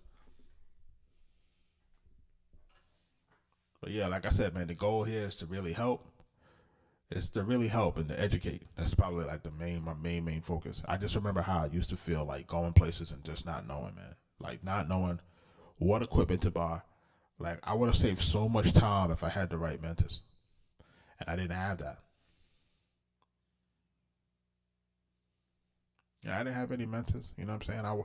I was, you know, the stuff that I was buying in the beginning, I didn't have to buy, you know, but I didn't know. You know what I'm saying? I bought like a 4-track. I bought all this stuff that I didn't need. You know, nobody was transparent and saying, "Nah, you don't need that. You just need this. Don't buy this, buy that." Nobody could say, "Here goes my gear list. This is what I'm using. These are my kits. This is what I'm using."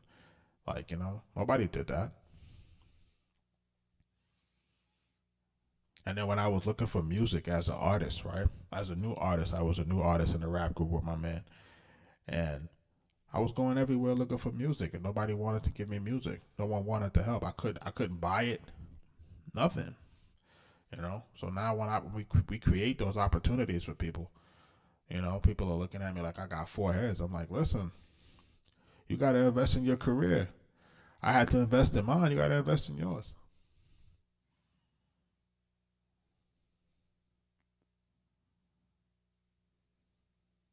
They sure was gatekeeping back in the day, boy. Whew.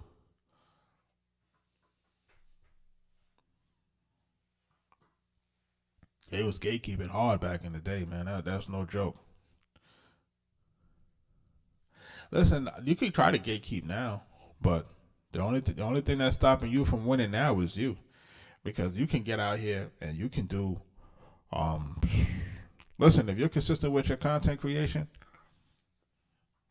can't nobody stop you, especially if your music is good. Let me stop there. If your music is good, your music gotta be good. Like like outside of everything else, your music gotta be good. Now, once your music is good, now you have to now find a way to create the content that people gonna want to watch. You gotta find out how you gonna be entertaining. You gonna be a funny guy. You gonna be what you gonna be? Like what you gonna be on the camera? Because people say be yourself, but you gotta have a little aura to you. You can't just be, you know what I'm saying? You gotta have something going on. Something that make people want to keep tuning into you. You know? So you gotta find what that is.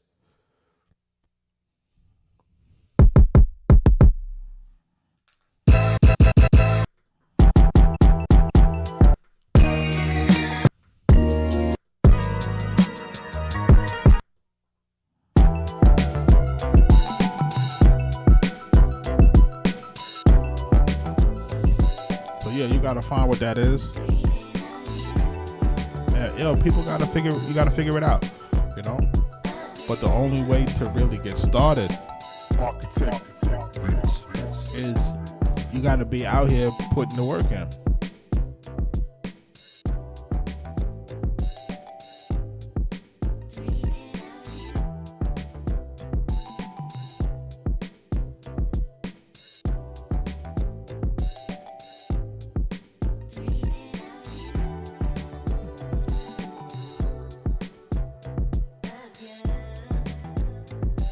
Yeah, man. Like, yo, listen, the money will come. But listen, people want the money. People want the money without doing the work. Like, people want the money without doing the work. Like, that's the thing with this, is that you can't have one without the other. You know, you got to do the work, and you got to do a lot of it.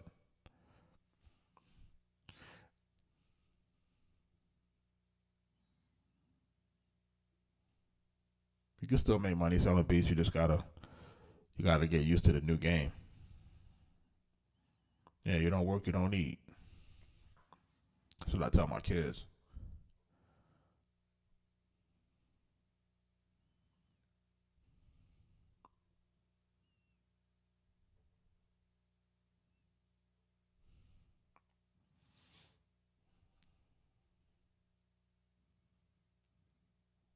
Yeah, I gotta reach out to Maya. We got a few records with Maya. We did a record with Maya called Back to Disco. That's on her Sugar and Spice album.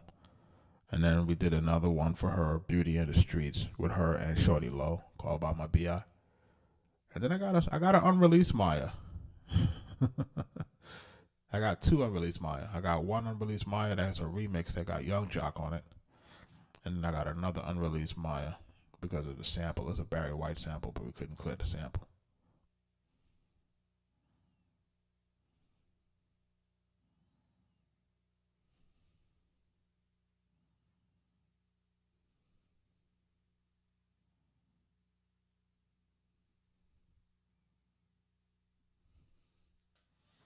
Yeah, I gotta reach out to my partner. He typically keeps tabs on her. But yeah, man, I was able to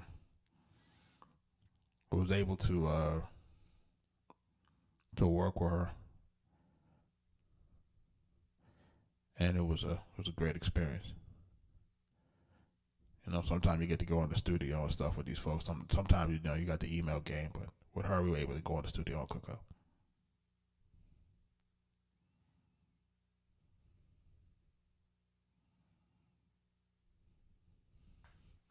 Ashkin, what up, man?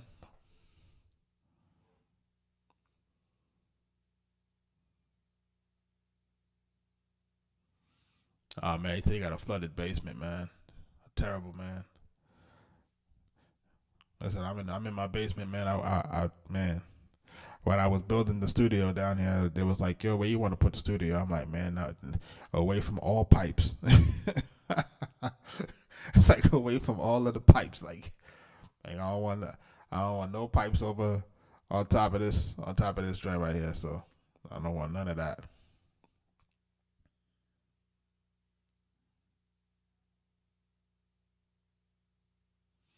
He said when someone gets sensational overnight, who hits them up first? I'm not sure.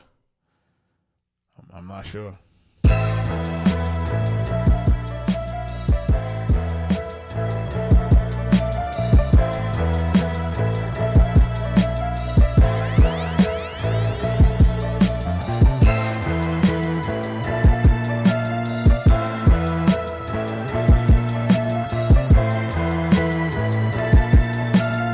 Arkatech Beatz.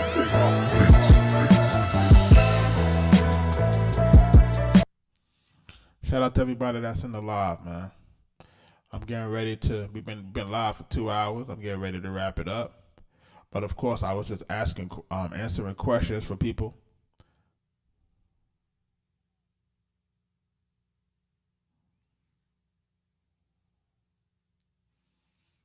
Trying to make sure everybody is, getting their questions answered.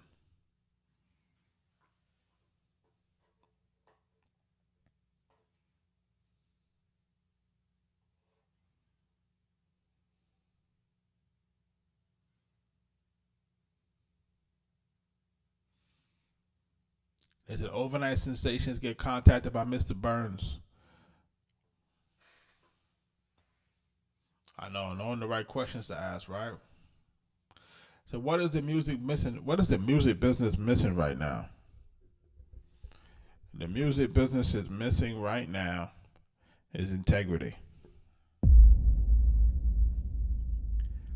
That's what the music business is missing right now. There's no integrity in this game. And I'm beginning to feel like there's no honest people. Like, you know what I mean? Like, it just seems like,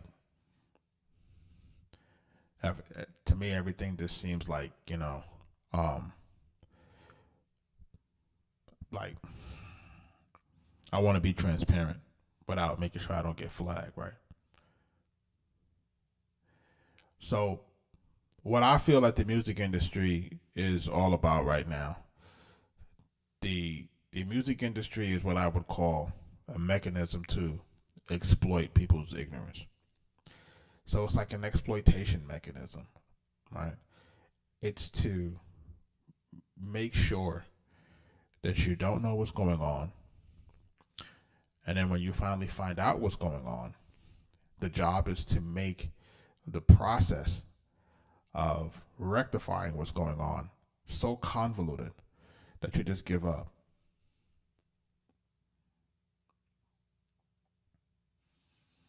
The producers need a union, absolutely, but they don't want to give the producers a union. But at the same time, on the other side of my music business, I do work with some actors. I work with some television and Hollywood actors. As far as helping them develop their films, and then as far as helping them with their managing their marketing, their images, their business, right? And the actors who have a union aren't faring well either, even with a union, because you have to realize it's like this. Say for example, I'm doing a deal with Sony, right? So I'm doing a producer deal with Sony. I call my lawyer and I say, hey man, I got a producer deal with Sony. The deal is worth $50,000. And of course, the attorney's fee might be anywhere between like 5% or whatever like that, right?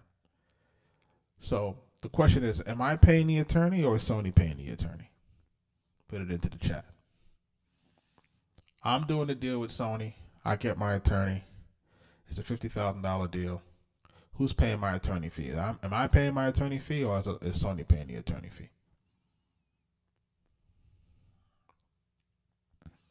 So for the smart people in the room, they'll realize that Sony's paying the attorney fee.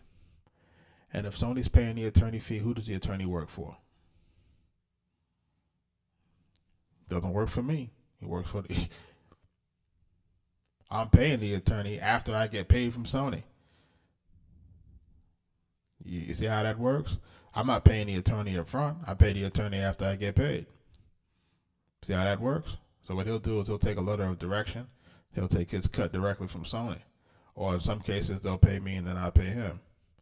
Right? So they work for them. So it's the same thing with the unions, right? So if you look at the Screen Actors Guild and these different unions, it's like they're paid by the studios. If they're paid by the studios, they don't really work for the actors. You see how that works? They take the dues from the actors, but the actors can't get the dues because it has to come from the studios. It has to be independent of that. And that's why everything is messed up. Is that, it's all being handled by the top dogs. Right? And if you even go back to the actor strike of 2 years ago, remember they were doing the big actor strike maybe 2 years ago, and they were talking about AI and blah, blah, blah. And they had the writer strike, and they had all of these other things going on. And these folks were having a writer strike with the advent or the invention of ChatGPT. You can't have a writer strike when you got ChatGPT looming in the background. Like, you can't do that. Like, you can't have an AI writing mechanism or a language learning mechanism like AI, and then you guys are talking about you having a writer strike. So, like, the union was supposed to know what the threat of AI was before they went on strike, and they didn't know it, or they claimed to not know it. And there's a lot of other things that go on with the Screen Actors Guild. There's a lot of segregation that happens. We call it geographical segregation, meaning that if you live in Atlanta, you can't work in California.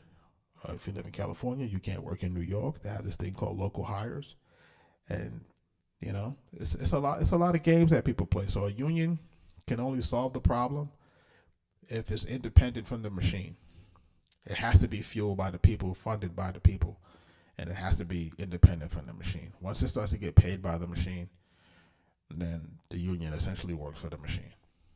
But I've been trying to get a producer union for years. It's just right now I'm working with a bunch of guys that's trying to help producers now, but it's not a union, but it's dedicated to producers. It's a ton of politics, bro. Ton of politics, and everybody's in the actor's pocket. And that's the one thing that I hate the most. Like, everybody's in the actor's pockets. Did I do any music with Cassidy? I did not.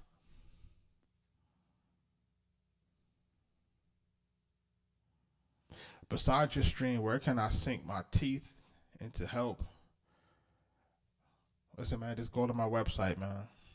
And everything you need to know is there, man, if you need to get in contact with us and stuff like that.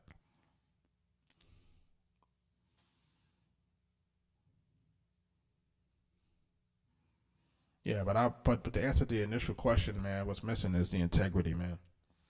It's like people don't want to do good business. People don't want to do good business.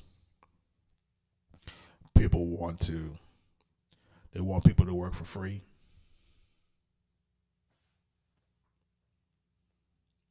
You know what I mean? People are expecting you to do the work for them. Then of course you have the greed situation. And, I'm just trying to create a community, man, where we're kind of free of all that, man.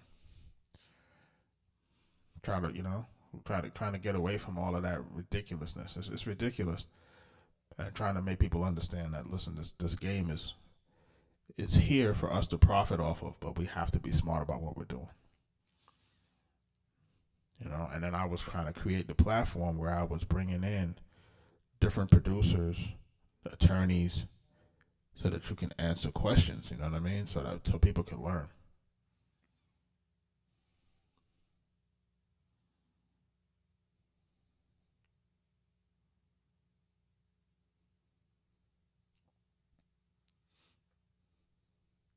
He said, repeat myself in regards to.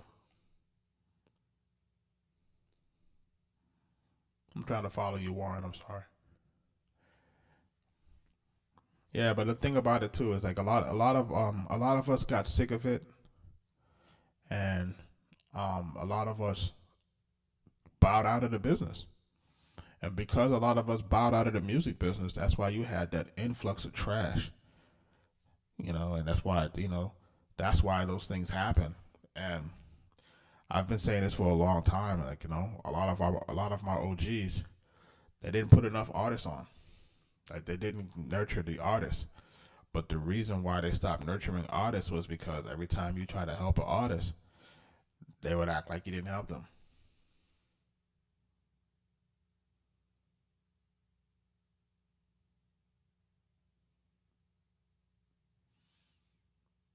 You said what I mean. When you said run it back every now and again in a different way, I'm still not understanding your question. I'm sorry. I may be slow tonight.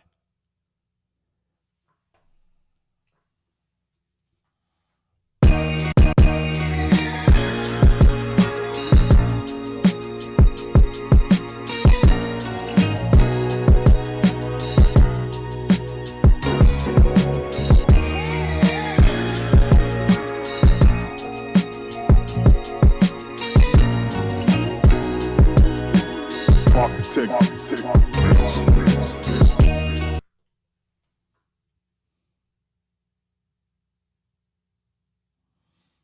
Nah, it's all good. I'm here every night. Like I said, between 9 and 10. And we try to answer the questions again. And like I said, I'm going to be working toward, creating a most likely just a different platform to where people can kind of, when I get off live, where I can add, people can get more questions directly, and I could talk more free. Here I have to kind of mince my words, man. You know what I mean? Yo, I've been trying to get something with Styles P, man. I can't really get nothing with Styles P. We got access to him, but we've been trying to work with him. We're gonna see what we gonna see if something sticks. A lot of times you got to see if something sticks, because we got the record with Jadakiss and Chic. It's called Realest in the Game. You can check that out. It's on Top 5 Dead or Alive album, and we got to get we got to get it to stick. You know what I mean? So he follows us. We in communication. You know what I mean? It's just getting something to stick. Sometimes you don't have music that sticks with guys, and it happens. Say for example like Fat Joe. It's like we never had a record that stick with Fat Joe. We got records that stuck with Pun. We didn't have records that stuck with Fat Joe. And we used to see Joe, and Joe used to show us love. Like, you know what I mean? Like, when Pun died, we actually, like, true story. We went to California to do a remix for, the Loud Records had an album that they were working on. It was called Loud Rocks. And they were remixing all of the top songs that was on Loud Records, the rap songs with rock bands. So they had decided that they wanted us to do a remix with the Deftones for the song Leatherface for Big Pun. And we went to Cali to, record the song when we got the news of him passing away. And another A&R was coming in from Loud, and him and Pun were very close. And you guys might know who he is. He's a producer, Sean C. He did the stuff for Jay-Z for the American Gangster album, if y'all know that guy. So he was coming in. We had to, we picked him up from the airport, broke the news to him. Yep, Loud Record Days. Told him that Pun had passed away. And then we had to call Steve. Steve was actually in Hawaii, and he was about to get out of the music business, actually. And he had to fly back to Hawaii, back to California. He picked us up. We took a jet back to Jersey. Met up with Joe. Was at Joe's house where Joe did all the radio. And I'm just kind of illustrating that, that's the kind of circle we was in terms of working with artists. But it's not every time that you can be in the circle, but sometimes your music just doesn't stick. And it's no slight to anybody. It's just timing, and it's just vibes, and so many different things. Because you could play a record for a guy today, and he's just not in the mood. He doesn't hear it. And then you play the same record for him a day later. He'll be like, I didn't hear that record yesterday. He wasn't in the mood. He didn't hear it.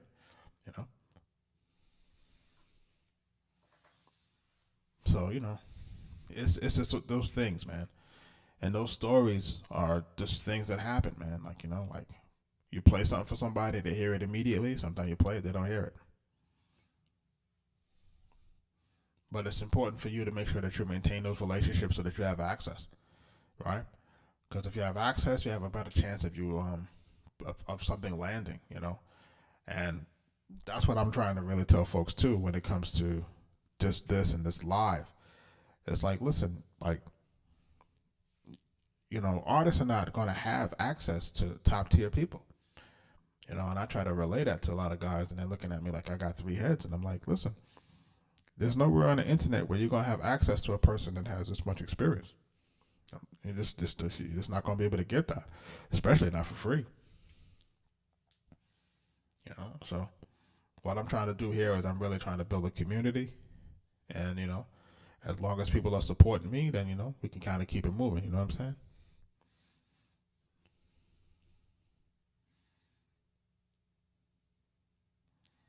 And then also what I want people to realize too, with inside of the community too, and I think this is another thing, is that inside of the community, what you'll find if you build the right type of community, you're going to find different guys that do different things. So this guy might be an aspiring producer, but his day job, he might be a day trader, right? So that's a transferable skill that you can learn from somebody else. Or this other guy might be, you know, might be into accounting, right? Or this young lady over here might be into marketing and PR. You know, so the key here is to kind of not only build a community but also cross-reference information, right? And have a community that has more information that people can share information within that community and help to build that. So if you ask me again tomorrow, what is the music business missing? Would I give a different answer? Um, I don't know. I still feel it's missing integrity. I still, like I'm going through some things that, um, that makes me feel like there's no integrity left. I think the music business is missing that. I think the music business is also missing artist development. If we're talking about from that type of answer, it's missing artist development. Artists aren't being developed properly. Artists are going in to going in and just recording whatever comes at the top of their head, and then they're saying, "Oh, that's it." So I think that's a problem too in itself. So it's like a whole bunch of different things. I think that I think the music business is missing a positive message. When you look at stuff happening with the Diddy trial, you say, "Man, like, how did it get this way?" But it's because we've been programming ourselves with these negative messages for so long. And when I had to really realize that it was bad, like bad, is I have a 10-year-old and I got an 8-year-old, right? My daughter's 10, my son is 8. I waited a long time to have kids because I'm chasing the music business, right? So don't kill me on that. I waited a long time to have children. But what was real telling, and then even with my partner Mike, his son is what, 11, right? So his son is 11, my daughter's 10. We waited a long time to have these kids. But long story short, what started to kind of show its ugly head was I couldn't play the music for my kids.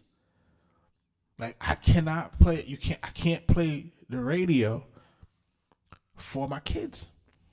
And I'm like, man, like I have to find myself playing old music, like really old music, in order for my kids to enjoy music if I'm somewhere in the car or something like that, you know what I mean?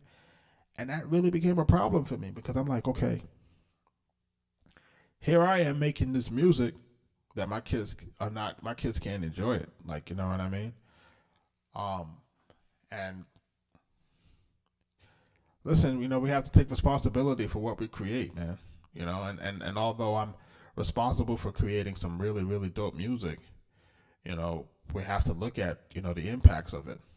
Because now I'm old enough to see, like, okay, when they was talking about, like, Tipper Gore and C. Dolores Tucker was complaining about how music was so bad. And we were like, you guys are just old. You guys don't understand this, la, la, la. And now when we look at it, we say, wow, no, they were right. They're like, look what it's done. It's created a generation of YNs.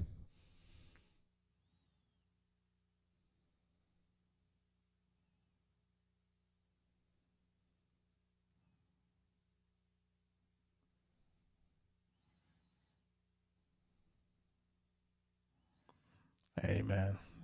There's nothing I can do about that, man. It's like listen. The ladies' music is worse than the guys' music now. Like the ladies' music is worse than dudes. This MPC is the MPC X Special Edition.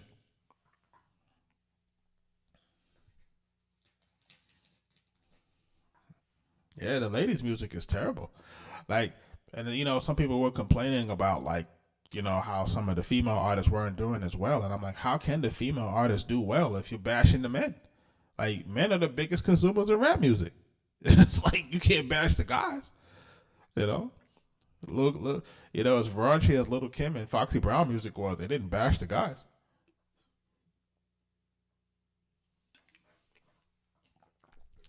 And we bought those albums.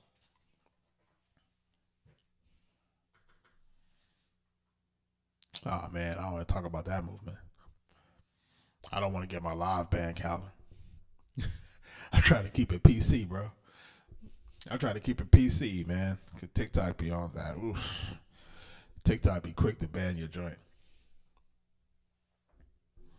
I can't even use colorful language. You know, I like colorful language every now and again.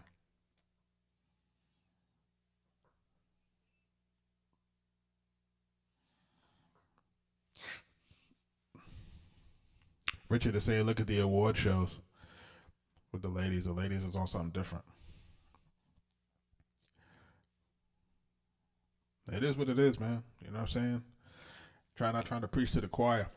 At the same time, man, what I want people to really do with this again, man, is this. Like I said, this is the live where one, we get to ask questions. Two, we get to answer these questions. We want to make sure that people are clear on the things that are happening in the music business in real time. We want to pay attention to the new copyright laws. We want to pay attention to how AI is changing stuff. We want to pay attention to new technology.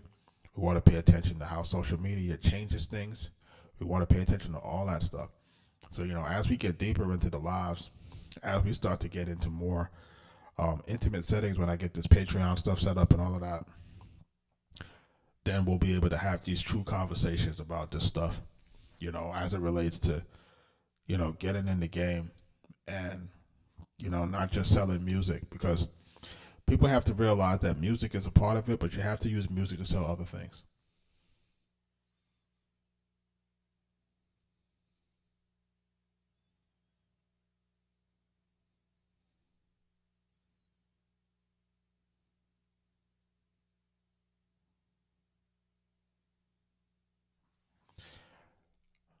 Warren, what you probably want to do is you probably want to watch it on YouTube. If you're watching it on TikTok, you're getting the vertical. If you're watching it on YouTube, you get everything. YouTube is going to be it's a bigger screen. On YouTube, this is the entire screen, and I'm just in the corner. On TikTok, I'm on the top.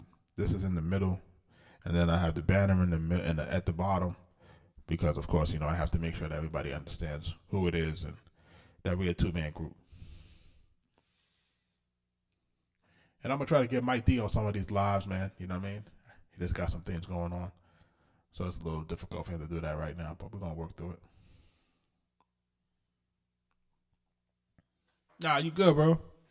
We're streaming on every platform. Twitch, Kick, Twitter. What else? TikTok, Facebook. We stream everywhere at the same time. The only thing with Facebook is Facebook don't keep the lives for more than 30 days. YouTube does. So if you're watching it on YouTube, that's probably the best place to watch the repeats. Especially if there's beats that you like and you're trying to see what we did, you might want to go there and check those out.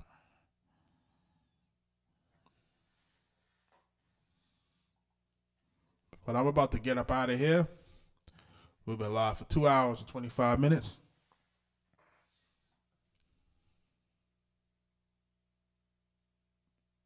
You say you want to hear my kids' beats.